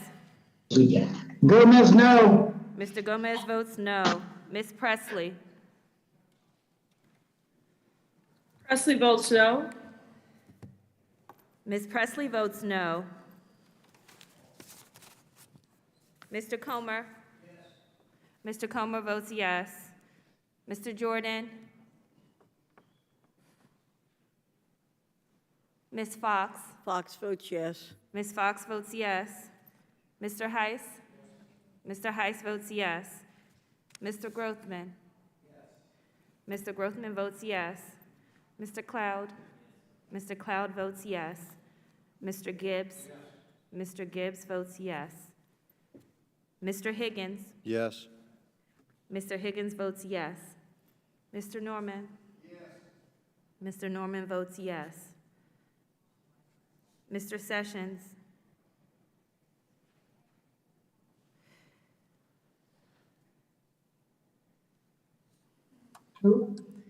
Mr. Keller. Mr. Keller votes yes. Mr. Biggs. Mr. Biggs votes yes. Mr. Clyde. Yes. Mr. Clyde votes yes. Ms. Mace.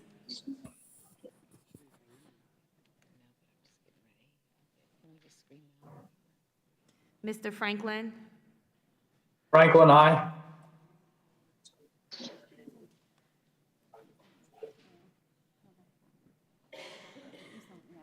Mr. Franklin votes yes. Mr. LaTurner. Aye. Mr. LaTurner votes yes. Mr. Fallon. Aye. Fallon votes aye. Mr. Fallon votes yes. Ms. Harrell. Ms. Harrell votes yes. Ms. Harrell votes yes. Mr. Donalds.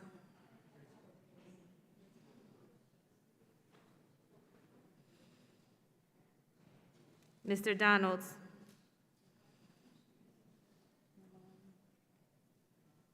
Your sound isn't working, Mr. Donalds, if you can hear us. What about now? We Got can we can hear you. Mrs. Donald votes yes. Mr. Donalds votes yes. Chair Maloney. Maloney votes no. Ms. Maloney votes no. Is there any member who has not voted? Is Madam Chair, Steve Lynch. Mr. Lynch? Mr. Lynch is not recorded. Mr. Lynch votes no. Mr. Lynch votes no. Thank you. Is there any member wishing to change his or her vote?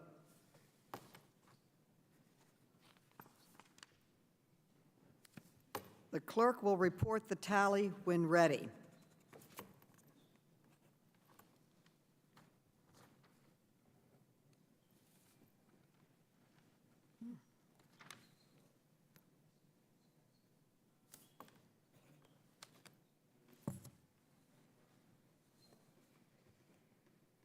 On this vote, we have 16 yeas and 24 noes. The amendment is not agreed to, and the motion to reconsider is laid on the table. The question now occurs on the Cloud Number 1 amendment. The clerk will call the roll. Ms. Norton? Congresswoman Norton votes no. Ms. Norton votes no. Mr. Lynch? Mr. Lynch votes no. Mr. Lynch votes no. Mr. Cooper? Cooper votes to no. Mr. Cooper votes no. Mr. Connolly? No. Mr. Connolly votes no. Mr. Krishnamurthy? No. Mr. Krishnamurthy votes no. Mr. Raskin? No. Mr. Raskin votes no. Mr. Khanna?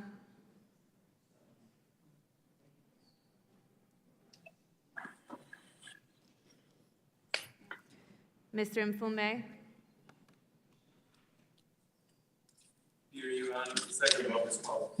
Amen. Ms. Ocasio-Cortez?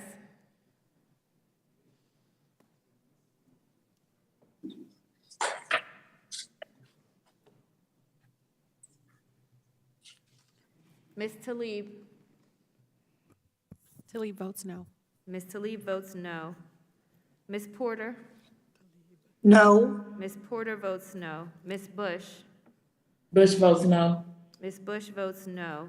Ms. Brown? Brown votes no. Ms. Brown votes no.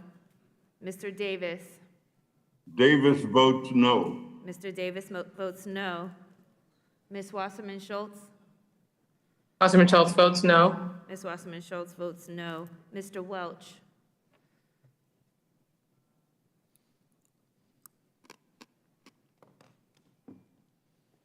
Mr. Welch votes no. Mr. Welch votes no. Mr. Johnson? Johnson votes no. Mr. Johnson votes no. Mr. Sarbanes? Sarbanes votes no. Mr. Sarbanes votes no. Ms. Spear?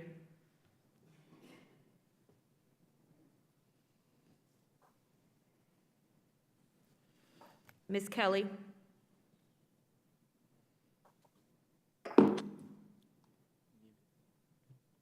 Ms. Kelly? I see her. Votes no. Ms. Kelly votes no. Ms. Lawrence? Lawrence votes no. Ms. Lawrence votes no. Mr. Desagne? DeSaulnier, no. Mr. Desagne votes no. Mr. Gomez? Gomez, no. Mr. Gomez votes no. Ms. Presley? Presley votes no. Ms. Presley votes no. Mr. Comer? Mr. Comer votes yes. Mr. Jordan? Ms. Fox? Fox votes yes. Ms. Fox votes yes. Mr. Heiss? Mr. Heiss votes yes. Mr. Grothman? Mr. Grothman votes yes. Mr. Cloud? Mr. Cloud votes yes.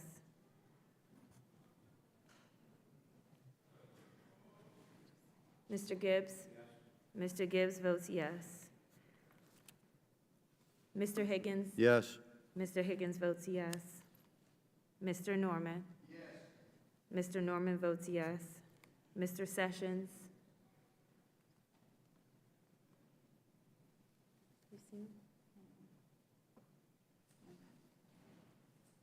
Mr. Keller? Mr. Keller votes yes. Mr. Biggs? Mr. Biggs votes yes. Mr. Clyde? Mr. Clyde votes yes. Ms. Mace?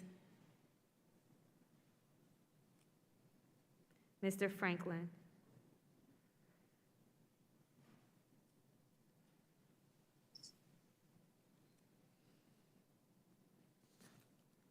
Mr. Franklin?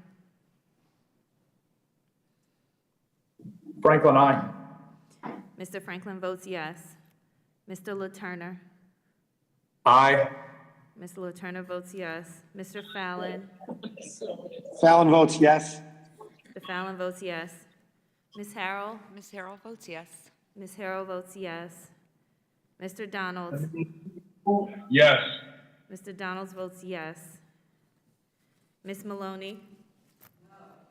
Ms. Maloney votes no. Is there any member who has not voted? Is there any member wishing to change his or her vote? Madam Chair, how am I recorded? Ms. Ocasio-Cortez, you are not recorded. Ocasio-Cortez votes no. Ms. Ocasio-Cortez votes no.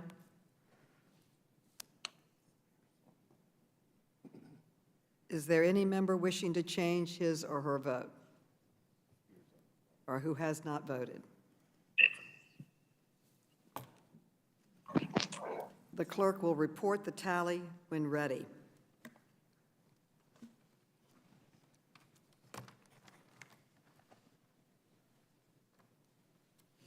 On this vote, we have 16 yeas and 22 noes.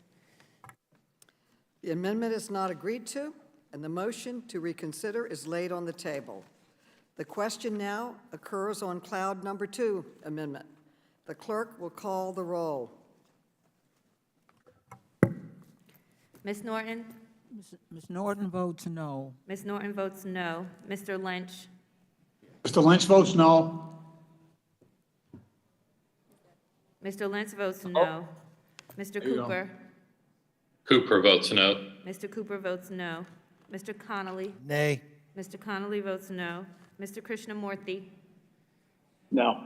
Mr. Krishnamurthy votes no. Mr. Raskin? Nay. Mr. Raskin votes no. Mr. Khanna?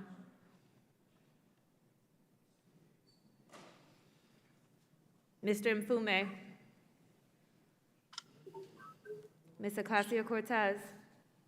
Nay. Ms. Ocasio-Cortez votes no. Ms. Tlaib? Tlaib votes no. Ms. Tlaib votes no. Ms. Porter?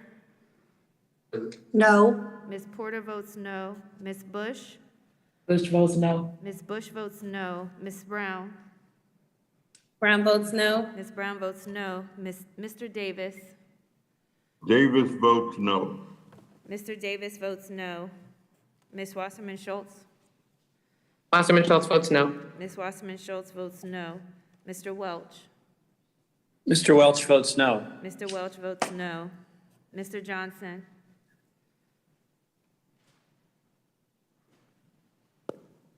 Johnson votes no.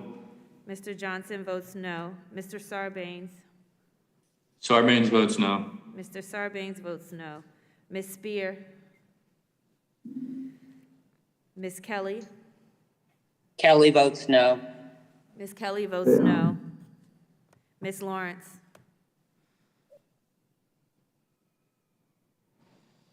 Lawrence votes no. Ms. Lawrence votes no. Mr. DeSagne? DeSagne votes no. Water is true. Or no. Mr. DeSagne votes no. Mr. Gomez?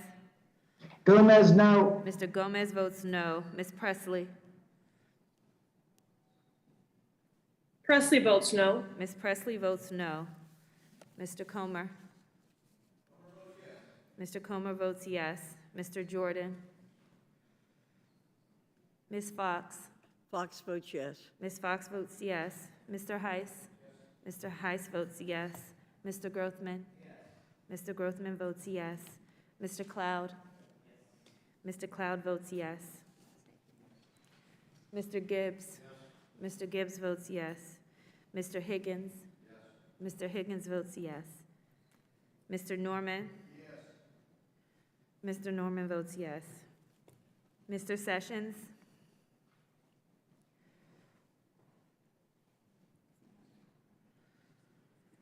Mr. Keller? Mr. Keller votes yes. Mr. Biggs? Mr. Biggs votes yes. Mr. Clyde? Mr. Clyde votes yes. Ms. Mace? Mr. Franklin? Franklin, aye. Mr. Franklin votes yes. Mr. LaTurner? Aye. Mr. LaTurner votes yes. Mr. Fallon? That's my favorite. Fallon votes yes. Mr. Fallon votes yes. Ms. Harrell? Ms. Harrell votes yes. Ms. Harrell votes yes. Mr. Donalds? Yes. Mr. Donalds votes yes. Ms. Maloney? Ms. Maloney votes no. Is there any member who has not voted? Madam Chair, this is Mr. Mfume. How am I recorded? Mr. Mfume, you are not recorded. I vote no. Mr. Mfume votes no. Is there any member wishing to change his or her vote? The clerk will report the tally when ready.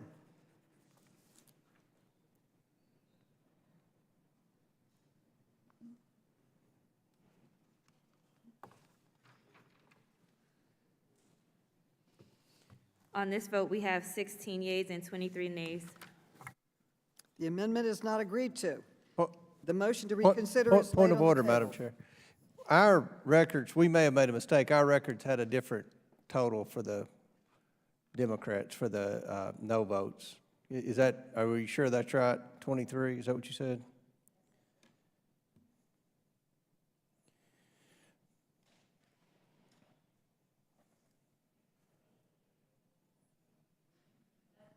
Okay. You'll Okay. The amendment is not agreed to, and the motion to reconsider is laid on the table. The question now occurs on the Grothman amendment. The clerk will call the roll.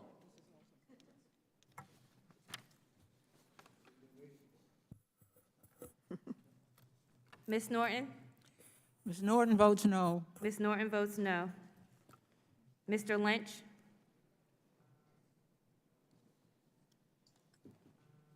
Mr. Lynch votes no. Mr. Lynch votes no. Mr. Cooper? Cooper votes no. Mr. Cooper votes no. Mr. Connolly? Nay. Mr. Connolly votes no. Mr. Krishnamurthy? No. Mr. Krishnamurthy No. votes no. Mr. Raskin? No. Mr. Raskin votes no. Mr. Khanna?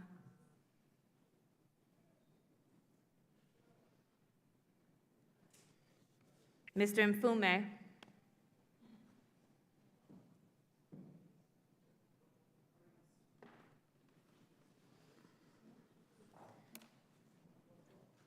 Mr. Mfume votes no.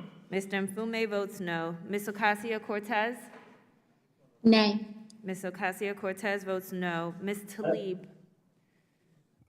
Tlaib votes no. Ms. Tlaib votes no. Ms. Porter? No. Ms. Porter votes no. Ms. Bush? Ms. Bush? Bush votes no. Ms. Bush votes no. Ms. Brown? Brown votes no. Ms. Brown votes no. Mr. Davis? Votes no. Mr. Davis, you have to turn your camera back on.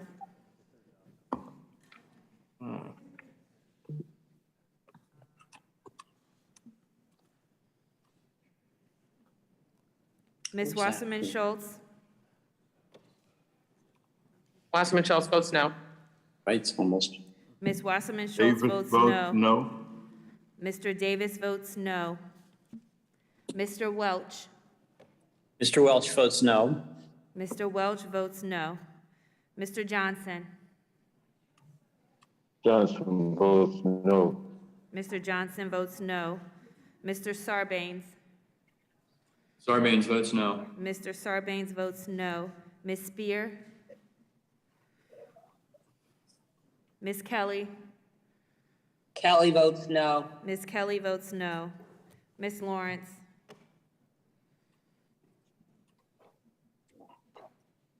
Lawrence votes no. Ms. Lawrence votes no. Mr. DeSagne? DeSagne, no. Mr. DeSagne votes no. Mr. Gomez? Gomez, no. Mr. Gomez votes no. Ms. Presley? Presley votes no. Ms. Presley votes no.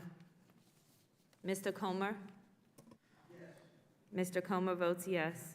Mr. Jordan? Ms. Fox? Ms. Fox votes yes. Mr. Heiss? Mr. Grothman? Mr. Grothman votes yes. Mr. Cloud? Mr. Cloud votes yes. Mr. Gibbs? Mr. Gibbs votes yes. Mr. Higgins?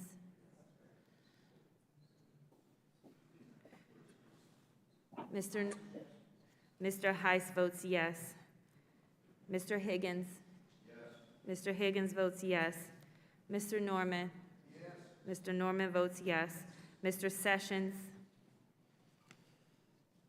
Mr. Keller? Mr. Keller votes yes. Mr. Biggs? Mr. Biggs votes yes. Mr. Clyde?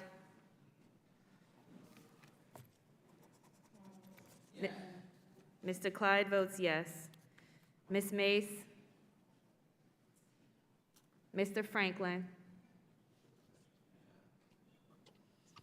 Franklin, aye. Mr. Franklin votes yes. Mr. LaTurner? Aye.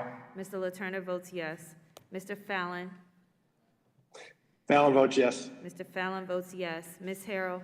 Ms. Harrell votes yes. Ms. Harrell votes yes. Mr. Donalds? Yes. Mr. Donalds votes yes. Ms. Maloney? Maloney votes no. Ms. Maloney votes no. Is there any member who has not voted? Hello, this is Don here. Please leave your message, and I'll call you back as soon as I can. Is there any member wishing to change his or her vote?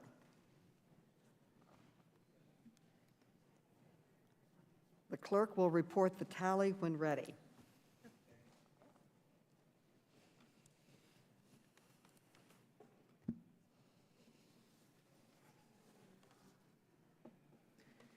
On this vote, we have 16 yeas and 23 nays.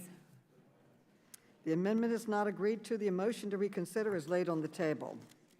The question now occurs on the amendment in the nature of a substitute. All those in favor say aye. Aye.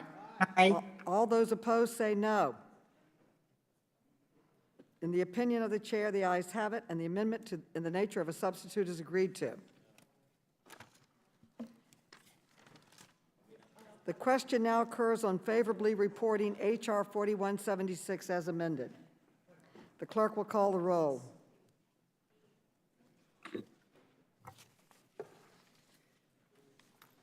Ms. Norton? Ms. Norton votes yes. Ms. Norton votes yes. Mr. Lynch? Mr. Lynch votes yes. Mr. Lynch votes yes. Mr. Cooper? Cooper votes yes. Mr. Cooper votes yes. Mr. Connolly? Aye. Mr. Connolly votes yes. Mr. Krishnamurthy? Yes. Mr. Krishnamurthy votes yes. Mr. Raskin? Aye. Mr. Raskin votes yes. Mr. Khanna?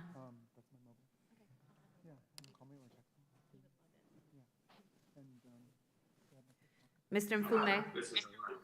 Mr. Mfume votes aye. Mr. Mfume votes yes. Ms. Ocasio-Cortez?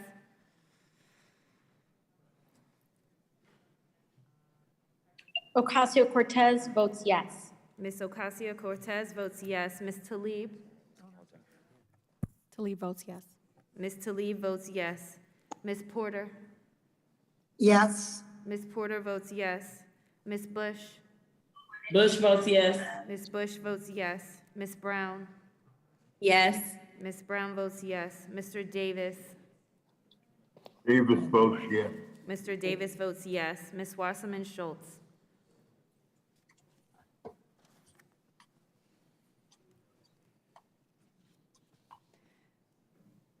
Ms. Wasserman Schultz? Wasserman Schultz votes no. Yes. What should we say? Ms. Wasserman Schultz? Oops, I meant yes. Wasserman Schultz votes yes. Ms. Wasserman Schultz votes yes. Mr. Welch?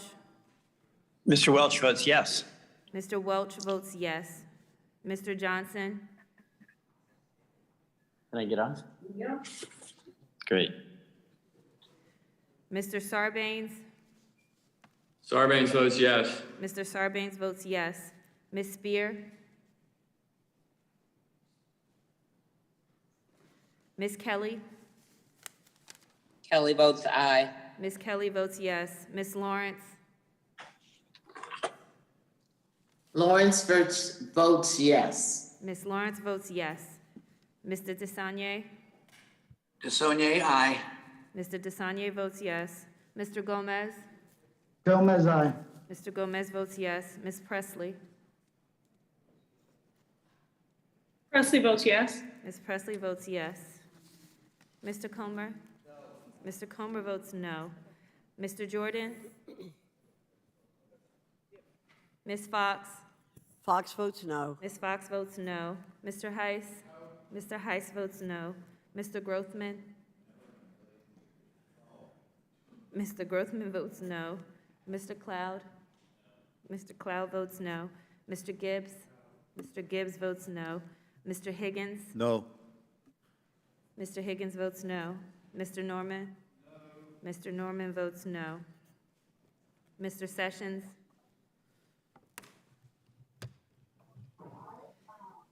Mr. Keller? No. Mr. Keller votes no. Mr. Biggs? No. Mr. Biggs votes no. Mr. Clyde? No. Mr. Clyde votes no. Ms. Meese? Mr. Franklin? Franklin, no. Mr. Franklin votes no. Mr. LaTurner? Aye. LaTurner votes aye. Mr. LaTurner votes no. Oh, Mr. LaTurner votes aye. Yes. Mr. Fallon? Fallon votes no. Mr. Fallon votes no. Ms. Harrell? Ms. Harrell votes no. Mr. Donalds? No. Mr. Donalds votes no. Ms. Maloney? Maloney votes yes. Ms. Maloney votes yes. Is there any member who has not voted? Is there any member wishing to change his or her vote? Madam Chairwoman, Yes, you're recognized. change my aye to no for LaTurner. Mr. LaTurner changed his yes to no. Madam Chair, how am I recognized? Or how am I recorded? Mr. Johnson, you are not recorded. Record me as a yes. Mr. Johnson votes yes. Is there any member who has not voted or a member wishing to change his or her vote? The clerk will report the tally when ready.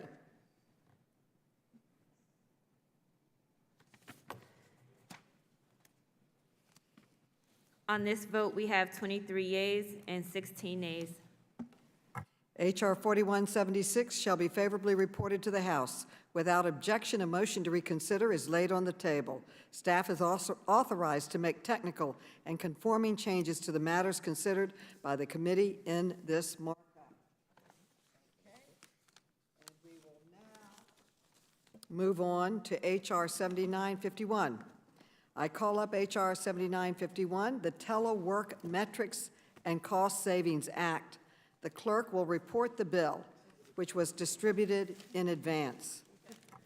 H.R. 7951 to amend Title V United States Code to improve federal agency teleworking programs and for other purposes.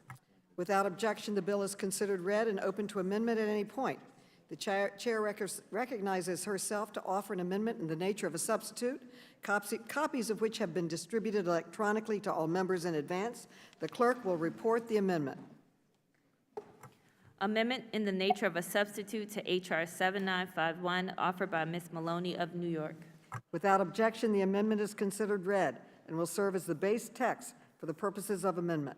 I now recognize the sponsor of the bill, Mr. Conley, for 5 minutes. I thank the chair and thank her so much for moving this up in the markup. For many, the workplace is changing. Prior to the pandemic, hybrid and remote work were growing more prevalent across professions, particularly those jobs performed in the office. In 2000, when I served on the Fairfax County Board of Supervisors and chairman of the Metropolitan Washington Council of Governments, I led an effort to set telework participation goals for the National Capital Region. We successfully increased telework to reduce traffic congestion and pollution and create workforce flexibility and improve quality of life. When I came to Congress, I found bipartisan support for similar initiatives through enactment of the Telework Enhancement Act of 2010, which I proudly co-authored with my friend John Sarbanes, a member of this committee. I was also proud to advance the Telework for U.S. Innovation Act, which I authored with Ranking Member Jody Heiss, to permanently authorize the Patent and Trademark Office's Telework Enhancement Act pilot program. The pandemic accelerated existing trends across hybrid and remote work, including in the federal workplace. From FY 2019 to FY 2020 alone, we entered a global pandemic. Telework doubled from roughly 500,000 participating individuals to more than 1 million. Practically overnight, traditional barriers to telework, such as technology needs, workflows, and resistance from supervisors culturally, disappeared because it had to. Federal agencies implemented sweeping new guidelines for telework as an essential tool for continuity of operations, and private sector companies did the same. Pandemic will not last forever, I hope, and the federal government will not maintain a pandemic-level telework posture in perpetuity, understandably. But we can't ignore the hard lessons this pandemic taught us. Enhanced need and demand for telework among federal employees, as well as among the national workforce, should and will persevere. According to a survey by the Conference Board, 82% of companies are going to offer hybrid work options to their employees going forward. And the number of companies willing to let some workers work fully remote has tripled to 36%. In another survey, 63% of employees rated the value of 2 to 3 days working from home as being equivalent to a pay raise. To remain competitive, the federal government has to keep up with the private sector. It saves money, it helps the federal government recruit top talent, it makes environmental sense, and it ensures a continuity of operation at agencies that families, businesses, veterans, and others can rely on each day. We cannot ignore the utility of telework in recruiting and retaining the next generation of federal workers. We must embrace telework as a way to promote employee satisfaction and productivity. A March 2021 Department of Defense Inspector General survey of more than 56,000 personnel found that 91.1% of those respondents said their productivity either remained the same or increased when compared to before the pandemic because they were teleworking. The Office of Personnel Management's fiscal year 2020 report to Congress on the status of telework in the federal government found that teleworkers are more engaged in and satisfied with their jobs. Telework, however, does not make sense for everybody. We know that. For example, processing paper tax returns at the IRS, working through passport application backlogs, completing document requests, or serving on the Secret Service require in-person work. The administration's telework guidance seeks to strike a balance between getting people who need to be in person back in the office safely, while also helping agencies design their post-pandemic telework plans to accommodate the workforce.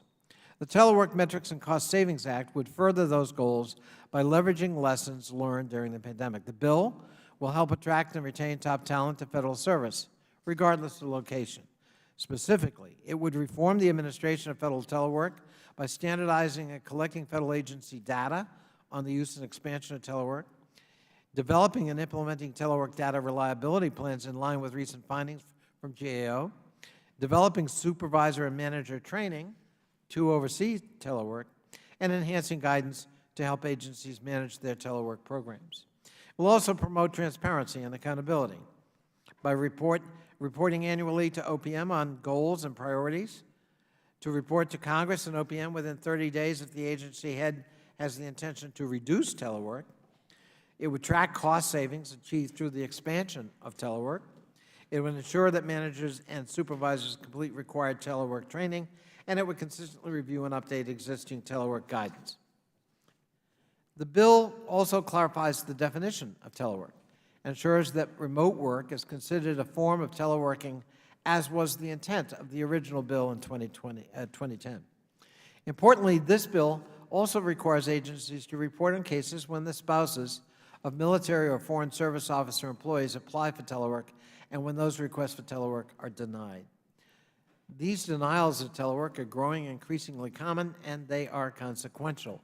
In one case, in 2021, the State Department, which runs the Domestic Employee Telework Overseas Program, or DETO, denied an agency's overseas telework request on behalf of a spouse of an Army service member. The spouse, a mother of 2 children, a 6- and 7-year-old, serves as a writer and editor at a federal office of Inspector General. State Department denied the telework request despite the IG designating the individual's work as critical to mission needs. The military spouse was forced to decide between quitting her successful federal career or returning to Washington to continue her federal service with her 2 children, but without her husband, who remained stationed overseas. She tried for a while to stay with her husband, enduring months of leave without pay, but she eventually needed to return home so she could contribute to their bills.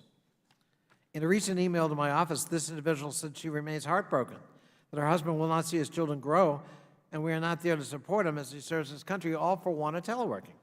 We cannot allow bureaucratic circumstances to prevent families of our service members from having successful careers of their own, especially when an easy answer is at hand: telework. These reforms are critical to strengthening federal telework programs in a way that both captures some of the telework gains we made amid the pandemic, while also ensuring that federal telework is being deployed appropriately. I want to thank the sponsors, Mr. Sarbanes and Mr. Raskin of Maryland, and thank our endorsing partners, the National Federation of Federal Employees, the Federal Managers Association, the National Treasury Employees Union, the International Federation of Professional and Technical Engineers, and the American Federation of Government Employees. I thank you, Madam Chairwoman, for accommodating my schedule. And I urge my colleagues to support this common sense piece of legislation. I yield back. The gentleman yields back. Ranking Member Comer is now recognized. Thank you, Madam Chair. COVID-19 pandemic forced many employers to expand and in some cases start telework operations. Employees across industries were forced to quickly adapt and work from home. The federal government was no different, except as other industries began returning to work, the federal workforce did not, and its services have and continue to suffer. For example, backlogs dramatically grew at the IRS, the Social Security Administration, and the National Personnel Record Center. American citizens have had to wait far too long for their refunds and for their records. Multiple inspectors general have also found network security problems related to rampant teleworking, including at the Department of Defense. And these were not the only problems. House Republicans, however, have proposed a solution to these problems, the Show Up Act. Representative Yvette Harrell introduced this common sense bill, and many of my committee colleagues and I are co-sponsors of this bill. Our approach brings federal workers back to their offices until we understand and correct for the adverse effects of expanded telework. The Biden administration, however, has doubled down on expanded telework without fixing the problem. The administration's priority is to offer federal workers a shiny new perk, not to improve agency mission performance. H.R. 7951 offers more of the same, forbidding agencies from lowering current telework levels and requiring annual plans for increasing telework, all without fixing the problems. Madam Chair, committee Republicans have been focused on the crisis we have in the federal government with so many employees not showing up for work, and we've written several letters to different federal agencies requesting information about their work-from-home policies, and I would like to submit all of these records that Republicans on the committee have done, letters requesting information for the record. Without objection. Thank you. I conclude by urging my colleagues to oppose this bill, and I yield back. The gentleman yields back. Mr. Sarbanes, you're now recognized. Thanks very much, Madam Chair. I appreciate it. I want to thank the committee for considering the Telework Metrics and Cost Savings Act at this markup today.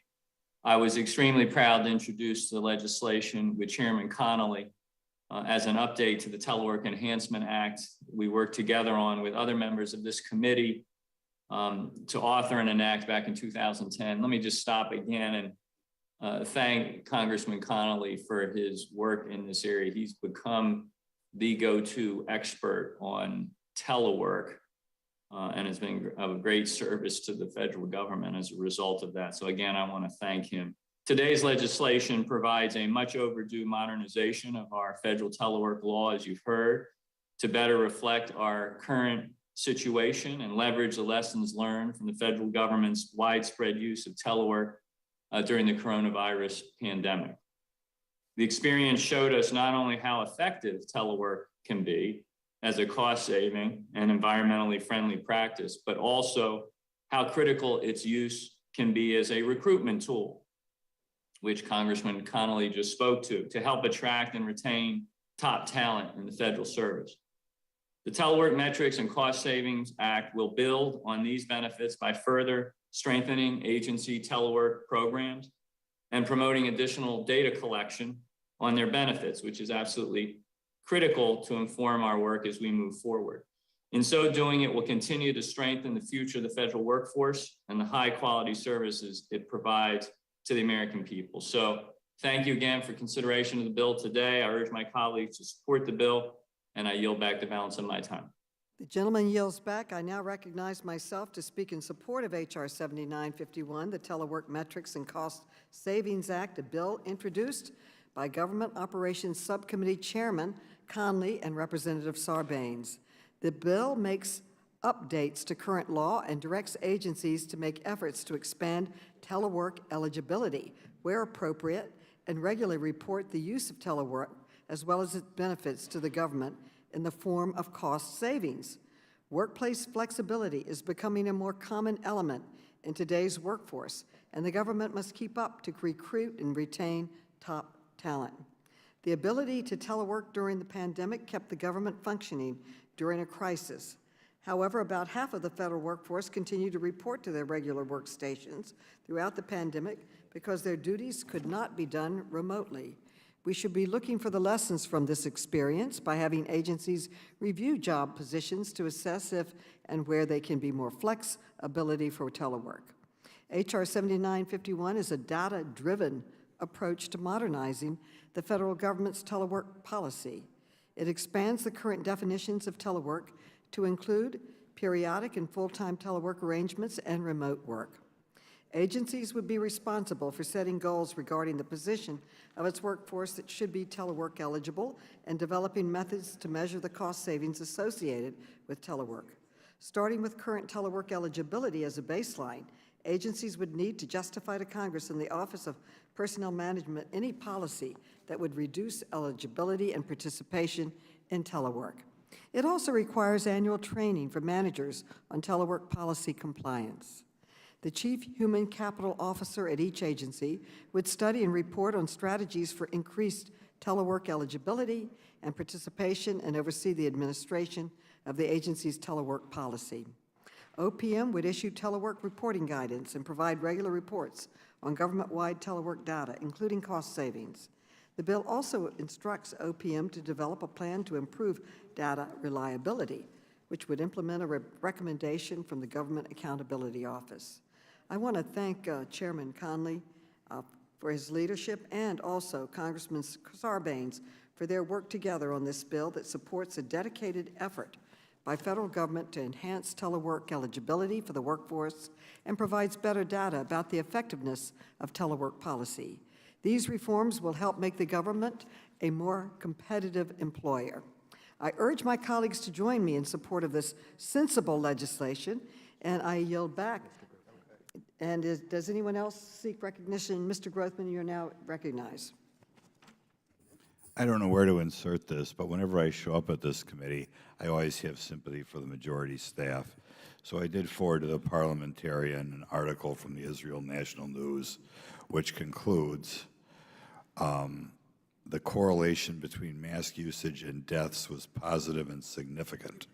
That is to say, more mask usage correlated with a higher death rate. And I put it out there just so you can, maybe it's a wrong article. There are things that say all sorts of things, but something to go over for the benefit of the staff. I always have sympathy for them when I show up at this committee, so thank you. Does anyone else seek recognition? Okay. Madam Chair, I have an amendment at the desk. Okay, the clerk will report the amendment. Amendment in the nature of a substitute to H.R. 7951, offered by Ms. Harrell of New Mexico. Without objection, the reading of the amendment is dispensed with. The gentle lady is recognized to explain her amendment. Thank you, Madam Chair. I oppose Mr. Conley's legislation that rushes to codify expanded telework for federal workers. Therefore, I am offering my bill, the Show Up Act, as a substitute amendment to the Chairwoman Maloney's amendment to the nature of the substitute. I am concerned about federal agencies' current ability to administer federal programs efficiently and effectively. Under the pandemic, we witnessed an unprecedented reliance on telework across federal government. This reliance on telework has been to the detriment of the nation's taxpayers who rely on federal agencies. These are our constituents who are struggling in the face of spiraling inflation, scarcity of goods, services, and other hardships. My House colleagues are well aware of the problems their constituents have faced getting federal agencies to process necessary paperwork. There are numerous examples of backlogs at agencies like Social Security, the Internal Revenue Service, and in my own district, energy producers are struggling to get permits to drill approved due to, in part, the Bureau of Land Management field offices only having 25% of their staff in the office at one time. But it's not just that. The Boys and Girls Club in Carlsbad trying to get 100 underprivileged, underserved children into the caverns in the next week cannot get the reservation made because there's nobody there to answer the phone. And even our veterans have been facing trouble accessing records of their service to receive medical care and benefits that they are entitled to. So let's be clear, federal employees not being in the workplace has hurt the government's ability to achieve its mission. Ranking Member Comer and Republicans of this committee have fought hard to find out just how much expanded telework has hurt agencies' ability to deliver services to our constituents. And recently, Ranking Member Comer wrote to the administration requesting information on federal workforce return to work policies. Last year, Jody Heiss led oversight letters to the inspectors general of the largest agencies requesting details on how telework has impacted agency missions. And as you just heard, that we have understood that some of the responses are telling us that there should be concern for the amount of telework. The committee has not received all the adequate responses to our inquiries. So this amendment requires federal agencies to immediately return pre-pandemic levels of telework. The amendment would also require a government-wide review of pandemic-era teleworking policies. And finally, it would prevent the administration from moving to higher levels of telework until Congress receives detailed plans on how agency mission performance would be impacted.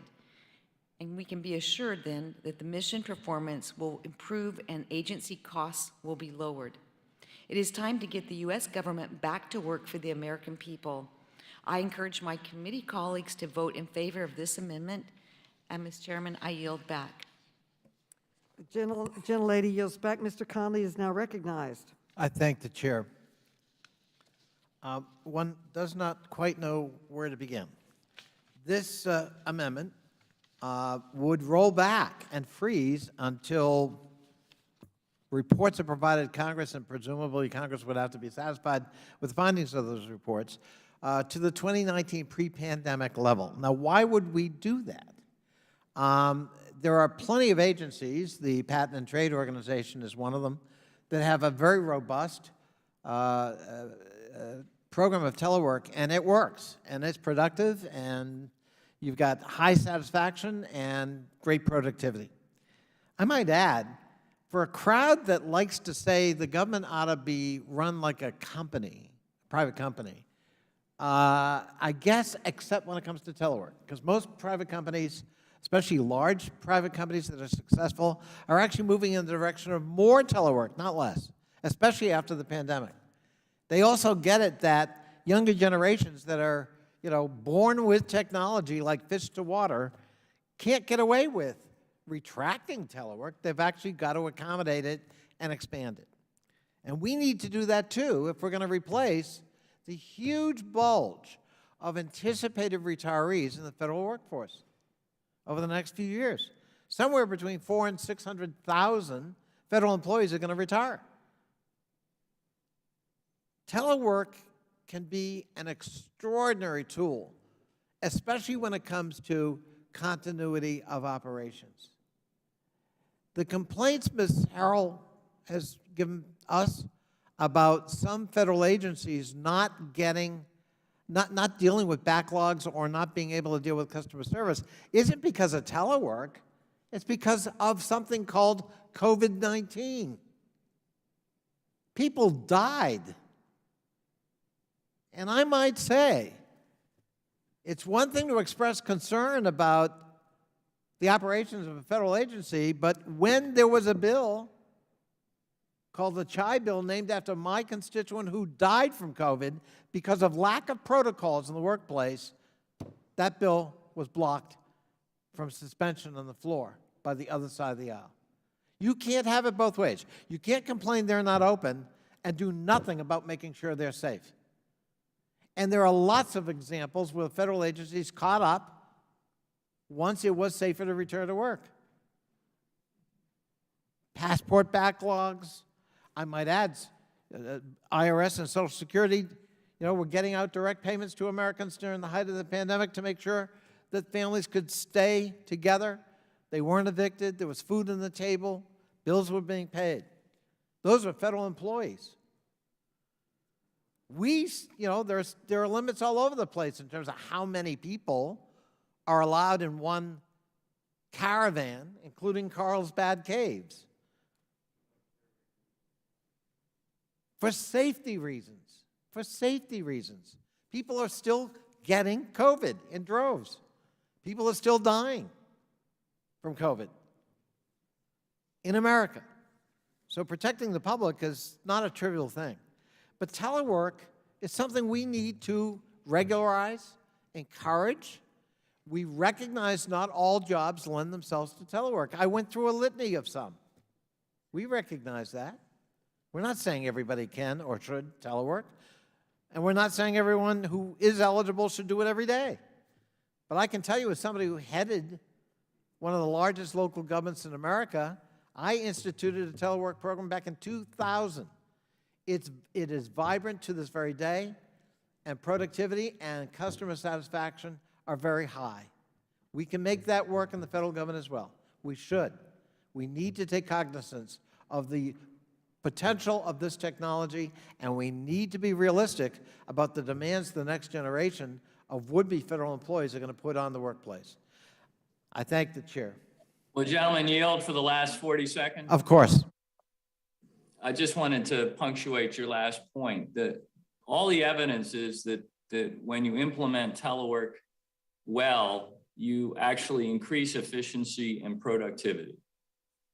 In fact, I believe the data shows, my colleague would know this, but agencies that have implemented telework in an effective manner found out that not only are those who telework more productive, but the people that choose not to telework are more productive because the goals and metrics of the agency are more refined, which is really what a lot of this legislation is designed to do, lift up that data and make sure that it's available to these agencies and to us so we can further refine telework going forward. Thank you, and I yield back.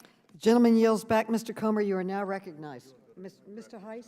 Mr. Heiss, you are now recognized. Thank you, Madam Chair. In the first place, no one on this side of the aisle is opposed to telework either. We understand its value.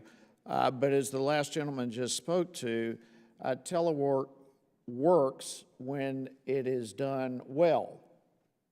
That's our argument. That's the issue here. What are the metrics that would be put in place to determine whether or not it's going to be done properly if it's opened up to the federal agency? And as it relates to large companies, I would remind my colleagues on the other side that large companies have accountability capabilities to get rid of poor performers.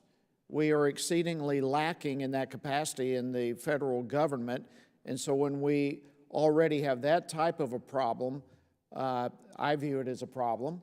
Not that all federal workers by any stretch are poor workers, but there's no question we have a number who are, and it tends to lower the morale across the board of the federal agencies. And until we have the ability to deal with poor performers opening up to the capacity of teleworking like we're talking about, makes no sense whatsoever. Why would we not go back to the pre-pandemic levels of telework and those numbers until we find out that it is effective in federal agencies?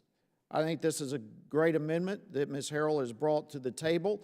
It's responsible. It is calling upon us as members of Congress to be responsible and to make sure that we, as a federal government, are ready and able to effectively implement telework to the extent that it benefits the American people and the missions of the various agencies. And I believe to recklessly jump into this without preparedness is not a wise move for us. I strongly support Ms. Harrell's amendment, and I would encourage my colleagues to do the same. With that, I yield back. Gentleman yields back. Mr. Sarbanes, you are now recognized. Thank you, Madam Chair. I said what I needed to say. I apologize for not putting my hand down. Thank you. Okay. And Mr. Comer, you're now recognized. Thank you, Madam Chair. And I agree 100% with what Ranking Member Heiss just said. There must be a total disconnect with my friends on the other side of the aisle. If we hear from our caseworkers every day trying to help our constituents in the district about how difficult it is to contact some of these federal agencies, and we dig into it a little bit on the Oversight Committee, and we realize that they're working from home. So prior to COVID, the performance of the governor was, prior to COVID, the performance of the government wasn't anything to brag about, but it's only gotten worse, significantly worse, due to telework. And my friend Mr. Conley knows the difference in the private sector and the public sector. When you have a poor performer, as Ranking Member Heiss mentioned, in the private sector, it's pretty easy to terminate that poor performer. But in the government, it's very difficult. And my friends on the other side of the aisle try to make it more difficult every year to terminate poor performers in the government. So I strongly support the Harrell Amendment. The Biden administration and this bill ignore the downsides of increased agency telework just to offer new federal employees a shiny new perk. And that's really what this is. This amendment takes the responsible approach, stopping expanded telework until agencies prove higher telework will mean higher agency performance, better agency network security, and lower agency costs. I support this common sense amendment, and I yield back the balance of my time. I yield the balance of my time to Congresswoman Harrell. Thank you. And I just want to hit on a couple of things. In a district like mine where it's so very rural, my seniors, my veterans, the people, our constituents need to see people in person, need to be able to go into Social Security and to the IRS offices and to other places where they will have a face-to-face conversation. But with all due respect, because of the concern for COVID and still, and I am sorry for your constituents. I think we've all had constituents who have suffered or possibly passed from COVID. Then I would say the only people that this hasn't applied to, the things you mentioned, are those coming into this country illegally. And I would say that signing on to our discharge petition for Title 42 may be something you would like to consider, because that is going to protect the American people when we secure the border. But to not allow our constituents to have access to in-person figures that belong, that work for these departments, it's not fair to them. It's not fair to our taxpayers. But I still believe that if this is about COVID, then we're still in pandemic, then we still need the Title 42 and we need the PAWS Act signed. And thank you, Madam Chair. Lady yields back. Does anyone else seek to be recognized? Mr. Cloud, you are now recognized. Madam Chair, I'd just like to echo some of the sentiments that have been made. I was going to touch on accountability, but I think Mr. Heiss did that well. There's been a lot of talk about what the business community is doing, but there are the accountability metrics that our federal workforce just simply doesn't have. And I would be willing to give a much more favorable review of this if we were willing to put in those same sort of accountability metrics to have people promoted on merit as opposed to just holding a seat for a long time and those sorts of things. There's also the gig economy. There's paying for work completed as opposed to just logging hours and the like. But the simple fact is, and it's been stated, you know, we work daily in our offices to try to get veterans care. We haven't been able to get it. Just recently, we had a hearing in this committee where we had to discuss paying $60 million more to get the VA to do the work that we already paid the VA to do because they were teleworking. And so this is the time to get the federal workforce back to work. And the important principle to remember all of this is that there's sometimes this notion, it would seem, among the federal workforce and some of the people promoting it, and the vast majority are great, but there's definitely a sentiment sometimes in the legislation that's being proposed that the people exist to support the federal workforce, where the federal workforce exists to serve the people.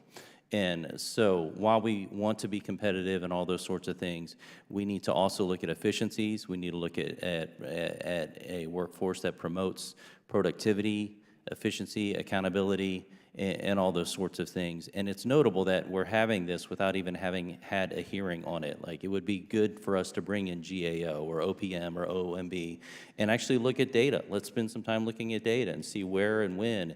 And what's notable about this particular piece of legislation, too, is the hurdles it puts on bringing people back out. For example, like if maybe some agency decided to try teleworking and then decide, okay, we didn't get the robust results we thought we were going to get, we need to stop doing it. There's these hurdles that are put in place and reports that need to be made to undo that.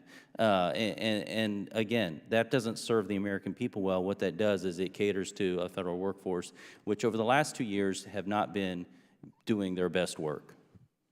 Would my friend just yield for Sure. one clarification?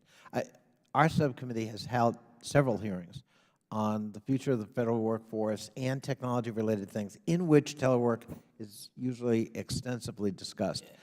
We didn't have a specific hearing on this bill. We didn't feel we needed it. Yeah, I have the witness list from that hearing, and there's not anyone from OMB, GAO, OPM.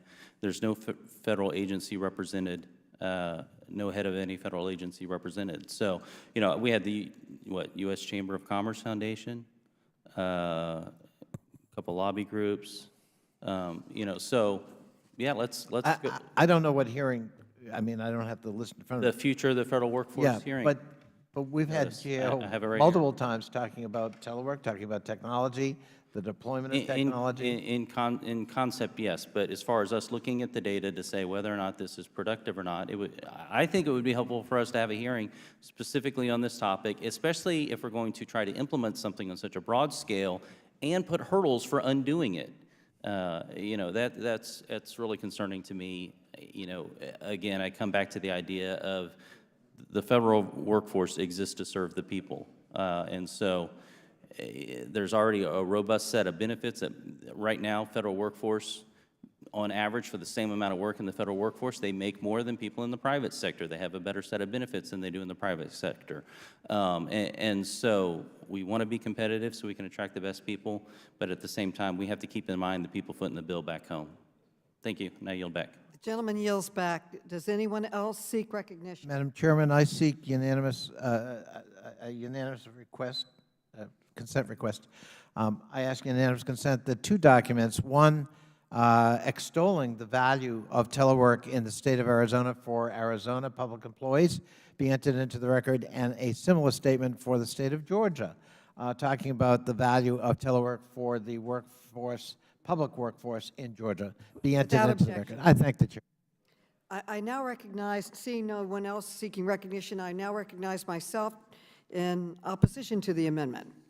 Living through a pandemic for more than 2 years has changed almost everything about the way we work and what employees expect from their jobs. The federal government and the federal employees who were able to perform their duties via telework or remote work demonstrated incredible resilience during the height of the coronavirus pandemic and kept government services going. If we want the federal government to be a competitive employer that attracts talented workers, then it needs to prioritize some of the workplace flexibilities that employees can find outside of the government. By and large, private companies are embracing hybrid work models and workplace flexibility. The amendment calls for reverting back to pre-pandemic levels of telework eligibility. I find that position to be detached from reality. We must learn from, not ignore the lessons from the pandemic so we can modernize our workforce. That's exactly what this bill does with transparent oversight and accountability measures. So I am opposed to the amendment. Does anyone else seek recognition? If not, the question now occurs on the amendment. All those in favor say aye. Aye. All those opposed say no. No. No.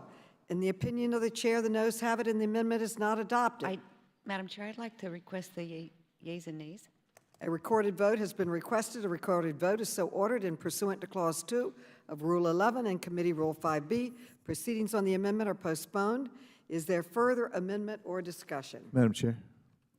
Who seeks recognition? Biggs. For what purpose? I have an amendment at the desk. The clerk will report the amendment.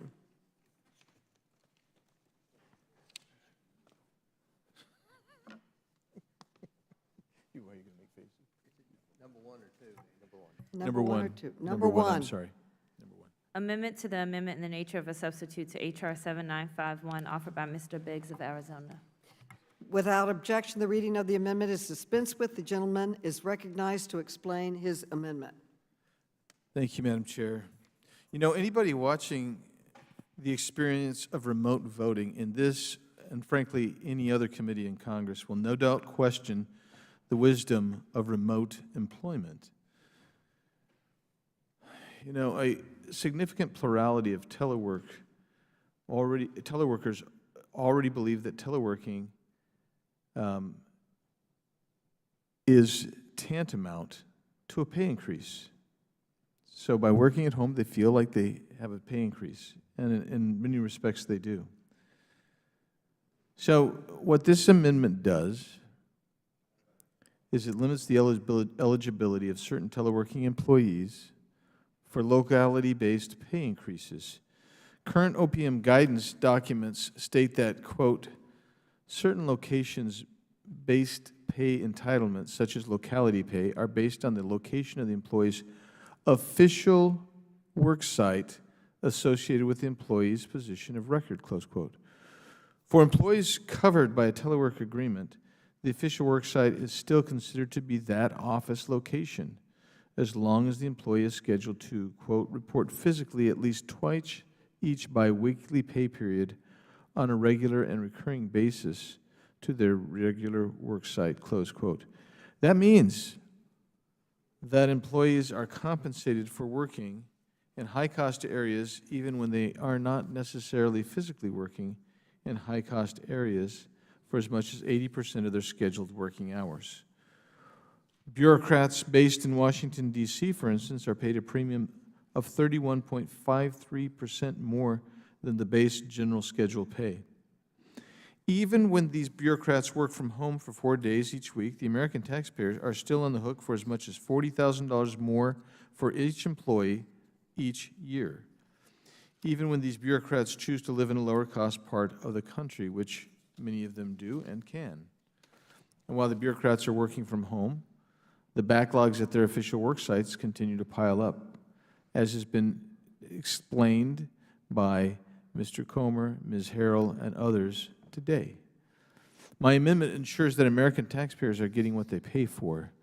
The amendment prevents employees who telework more than 3 days each pay period from being eligible for locality-based pay. It makes clear that location-based pay entitlement should be reserved for employees who show up to work. And as has been indicated by the bill's sponsor and the chair, telework is based almost entirely now upon the continued assertion of COVID-related illness. And yet, I would venture to say, in here where we have proxy voting, which is supposed to be based on COVID, where we see televoting, if you will, most of that isn't related to to COVID, it's related to convenience. But who is this convenient for? We see that it doesn't necessarily work. Anybody who watches the congery of confusion that takes place whenever this committee votes, or in the Judiciary Committee, or any others that I've observed, it's hilarious on one hand and frustrating and embarrassing on another. Since some of my colleagues have mentioned and asserted relationship of teleworking to COVID-19, I join in Ms. Harrell's call for you to sign her discharge petition to keep Title 42 in force at the southern border. I urge my colleagues to support this amendment, and with that, I yield back. The gentleman yields back. Mr. Conley is now recognized. I thank the chair. I oppose this amendment vigorously. It's punitive. And even the language used by my friend from Arizona is pejorative. They're not really working if they're not physically there. They're bureaucrats. They're not public servants serving our constituents. They're this, faceless, nameless, glob of workers who really aren't committed to a mission and don't deserve the perk. Well, let me just say to my friend, I was the chairman of the Council of Governments in Metropolitan Washington after 9/11. The Pentagon was the second worst terrorist incident in American history. I lost constituents that day. And we had to figure out, what do you do? How do you keep government operating when they can't go to work physically? And you know what the answer was? A vigorous telework program. That was 22 years ago. Are we retreating into the cave like none of that has happened? This isn't only about COVID. COVID has underscored the utility, need, and usefulness and productivity of telework. But it's not the reason we have telework. We've needed it long before COVID, and we're going to need it long after. And continuity of operations is a big part of it.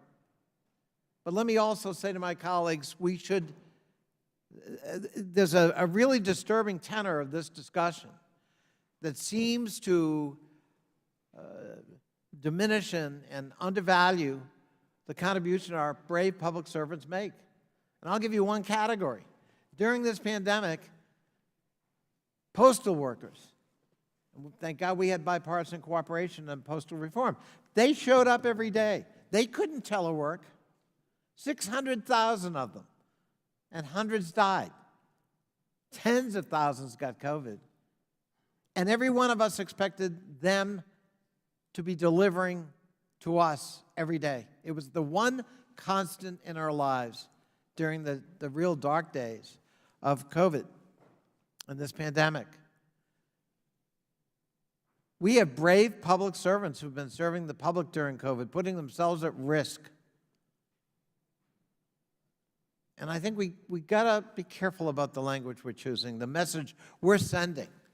The men and women here in the Hill, throughout our public agencies and our state governments, our local governments, and the federal government, who have really braved it out there in this pandemic and really provided extraordinary service. And many of them have done it virtually, yes.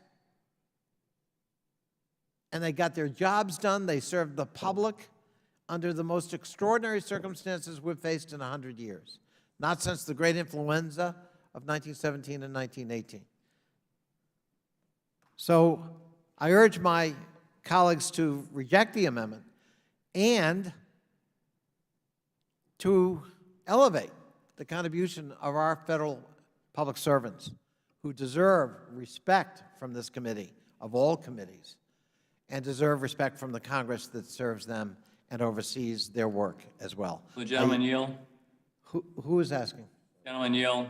Congressman. Oh, yes, of course. Thank the gentleman for yielding. Again, you've articulated these arguments very well, so I'm really just echoing what you're saying, but the sense of mission that operates within these agencies, the overriding sense of mission is to serve the public and to do that at a quality level, to do that effectively. And that mission carries through to everybody, to the rank and file. And what the rank and file is asking, what these agencies are asking is, give us the tools, all of the different tools that can allow us to fulfill the mission of the agency that we work for. In some instances, for decades, they've been dedicated to those agencies. Give us the tools so that we can fulfill that mission at the highest possible level. And among those tools are telework. So we ought to do everything we can to provide that in a way that makes sense. And that's what the underlying bill is designed to do. And for that reason and others shared by the gentleman from Virginia, I also oppose this amendment, and I yield back. The gentleman yields back. Mr. Heiss, you're now recognized. Thank you, Madam Chair. So the real punitive damage here is towards the taxpayer who's having to carry the bill of all of this on an issue that we don't know the effectiveness of it. And regarding tools that so many of these agencies supposedly are claiming they need, I would say that as the oversight committee responsible for these missions, these agencies fulfilling their missions, we need the tools to effectively hold them accountable and have oversight. And I don't see any tools provided in this for us to do our job to hold them accountable. We're the ones who need the tools in order to prevent the continued punitive damage that the taxpayers of this country continue to experience. And with that, I'll yield the remainder of my time to Mr. Biggs. I thank the gentleman for yielding. When the sponsor of the bill mentioned retreating into a cave, I couldn't help but think of the Platonic cave, where the people within that cave see only the shadows, a reflection. And I wondered if maybe my colleague on the other side had actually retreated into Plato's cave to basically argue that somehow the term bureaucrat is pejorative. That doesn't reflect my mindset, but I think it's reflective of someone else's. To say that this amendment is punitive because it says you shouldn't be able to take advantage of the federal government, that's not my mindset. My mindset is simply you shouldn't be able to take advantage of the federal government, and I don't think that's punitive. I think that's equitable and justice. To say that this amendment implies that people aren't productive when they work at home, I don't know. I go out to the private sector and they tell me that folks do come out less productive. But let's take a look at some simple things that have happened when you do that. Veterans Affairs has a backlog of 190,000 cases as of March of this year. IRS, more than 10 million, almost 10 million unprocessed individual returns. State Department announced yesterday 8 to 11 weeks to wait for a passport. Used to be between 6 and 8. Social Security Administration, I'll give you an example. In rural Arizona, Safford, Social Security Administration will be closed for the next 2 weeks. So there's a lot to question about productivity and how that works. When the chair announced her Access to Veterans Records Act, she pointed out that the NPRC's backlog was about 600,000 requests. All right, so I think we need to come out of the cave and face the real issue of whether you've got accurate information to make this work or not. But in any event, what we're facing is you can still show up 2 brief times in a 2-week pay period, live elsewhere, and get, for instance, in Washington, D.C., a third higher salary. I want to point out, too, it wasn't just the Postal Service that showed up. It was Border Patrol. It was ICE. It was Customs. It was veterans. It was police officers. It was medical care workers. They showed up, and we thank them. We owe them that debt. But when we see the backlog that can only be cleared up in many instances by people on site, I think this amendment makes incredible sense. And I would urge my colleagues to adopt, and I'll yield back to Mr. Heiss. And I thank the gentleman for those comments that just further illustrate the necessity for us to do our job, both with oversight and responsible action to make sure that we, as a federal government, are prepared to take what I would consider in this bill a giant step in the direction of telework. Again, none of us oppose telework in general, but we've got to have the parameters to make it work and to make it work well. And I see nothing in this bill that indicates that we are anywhere close to being ready to do so properly. That I yield back. The gentleman yields back. The gentlelady from the District of Columbia is recognized. Madam Speaker, it's much too late to try to pull back on telework. If I may point out, in effect, members are teleworking as I speak from their offices. Notice how empty that this room is now. Teleworking is a way of life for the Congress of the United States and for this committee in particular. And I yield the remainder of my time to my good friend, Mr. Conley. I thank my good friend from the District of Columbia. You know, Mr. Biggs just made a correlation that is false. So we have a Veterans Administration backlog because of telework. False. We've had a veterans backlog going back 2 administrations, long before the pandemic, and it has nothing to do with telework. You want to talk about Social Security? Yeah, we have a problem with Social Security because when the Republicans were in the majority, they cut $1 billion from its annual operating budget.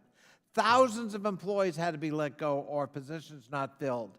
Legacy IT systems not replaced going back to the Johnson administration. And I wouldn't mind, but it was this very committee that held hearing after hearing about the problems at the IRS under Republican majority leadership.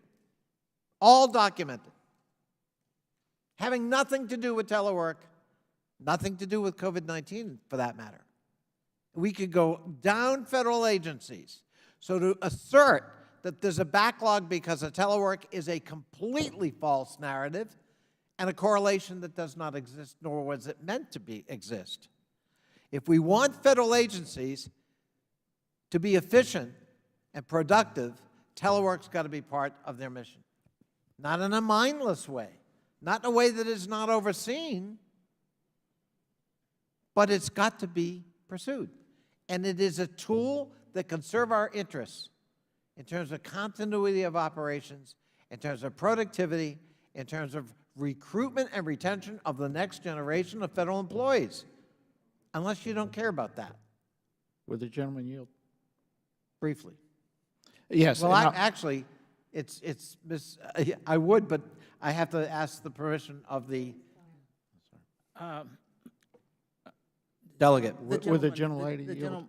I yield to the And thank you very much for yielding, and I will be brief. But I would just like to correct the record. The issue with the IRS, look, there's been decades of problems since the 90s with the IRS, and to imply that this is Republicans' problem and Republicans' fault is just absolutely false. We have decades of incompetence at the IRS, and that does not rest on the shoulders of the Republicans. And I just want to set that record straight. If my friend would reclaim her time and yield back to me. Sure. yield to the gentleman. I would just correct my friend. I didn't imply anything. I stated it declaratively. That is exactly what the Republican majority did when it was in charge. I didn't mean to imply it. I meant to state it clearly. I thought, forgive me if I didn't. We have decades of incompetence is the problem. Yeah, incompetence that was aided and abetted by lack of investment in one of the chief agencies. That is absolutely false. That is absolutely. That is absolutely a false statement.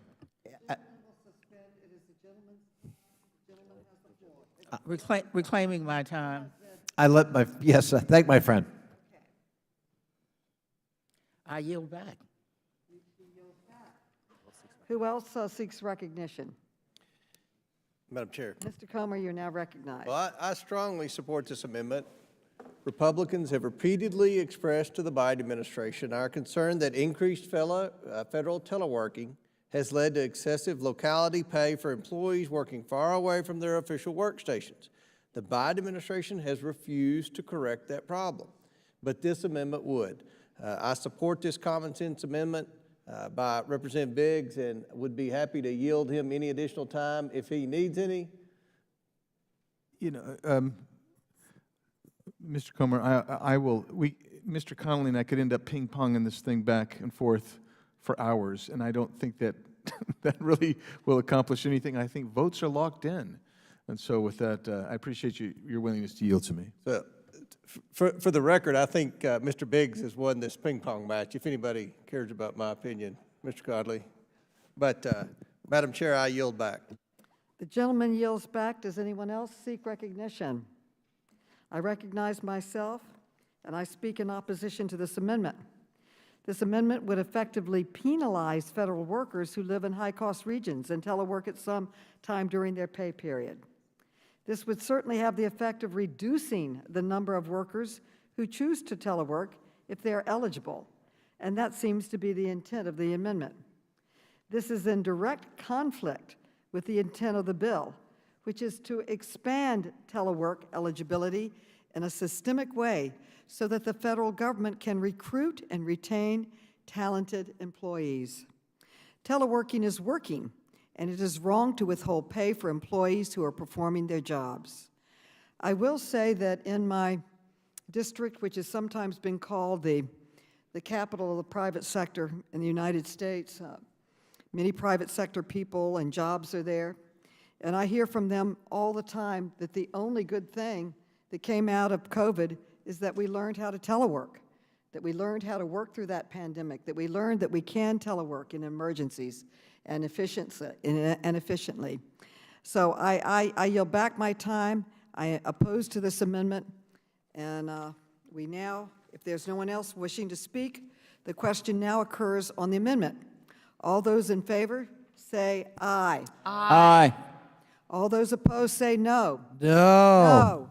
In the opinion of the chair, the noes have it, and the Madam amendment Chair, is not adopted. I request roll call vote. A recorded vote has been requested. A recorded vote is so ordered.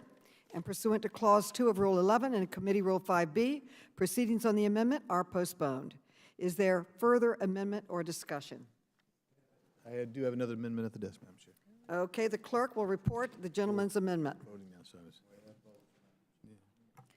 Amendment to the amendment in the nature of a substitute to H.R. 7951, offered by Mr. Biggs of Arizona. Without objection, the reading of the amendment is dispensed with. The gentleman is recognized to explain his amendment. Madam Chair, the amendment strikes a provision of the bill that locks in current telework levels in the federal workforce. What does it do? While the expansion of telework was a temporary response to COVID-19, this committee is well aware of the downsides to high levels of telework.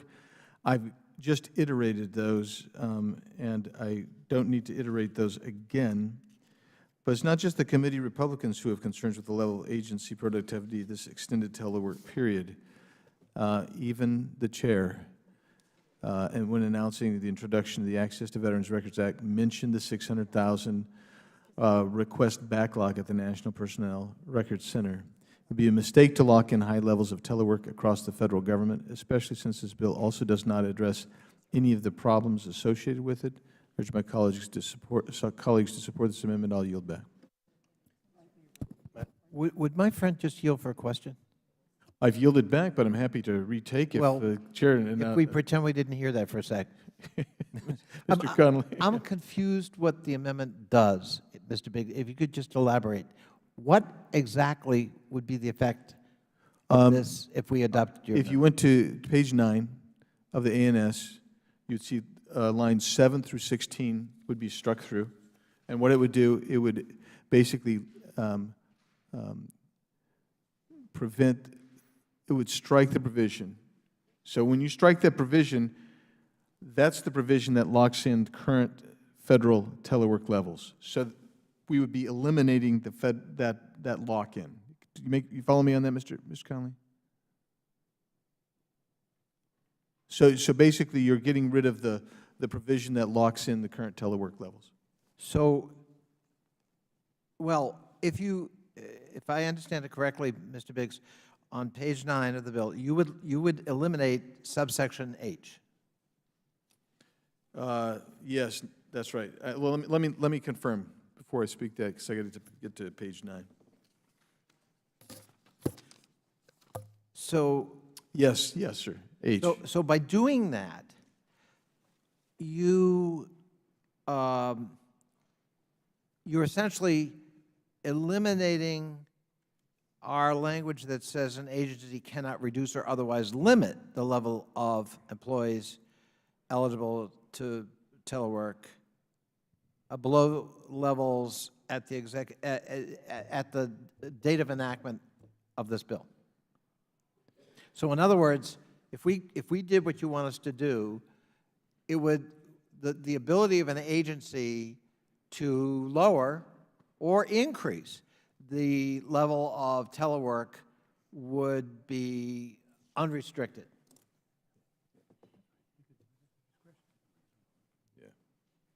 Yes. It would, yeah, I think that's right.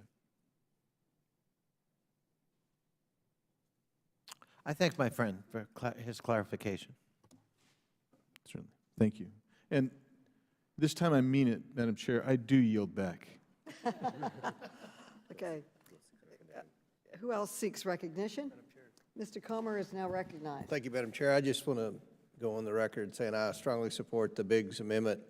We know that pandemic levels of telework have led to poor constituent services, increased agency costs, and comprised agency network security. This bill ignores those problems and locks current telework levels in place before the problems are fixed. Thankfully, this amendment keeps that from happening.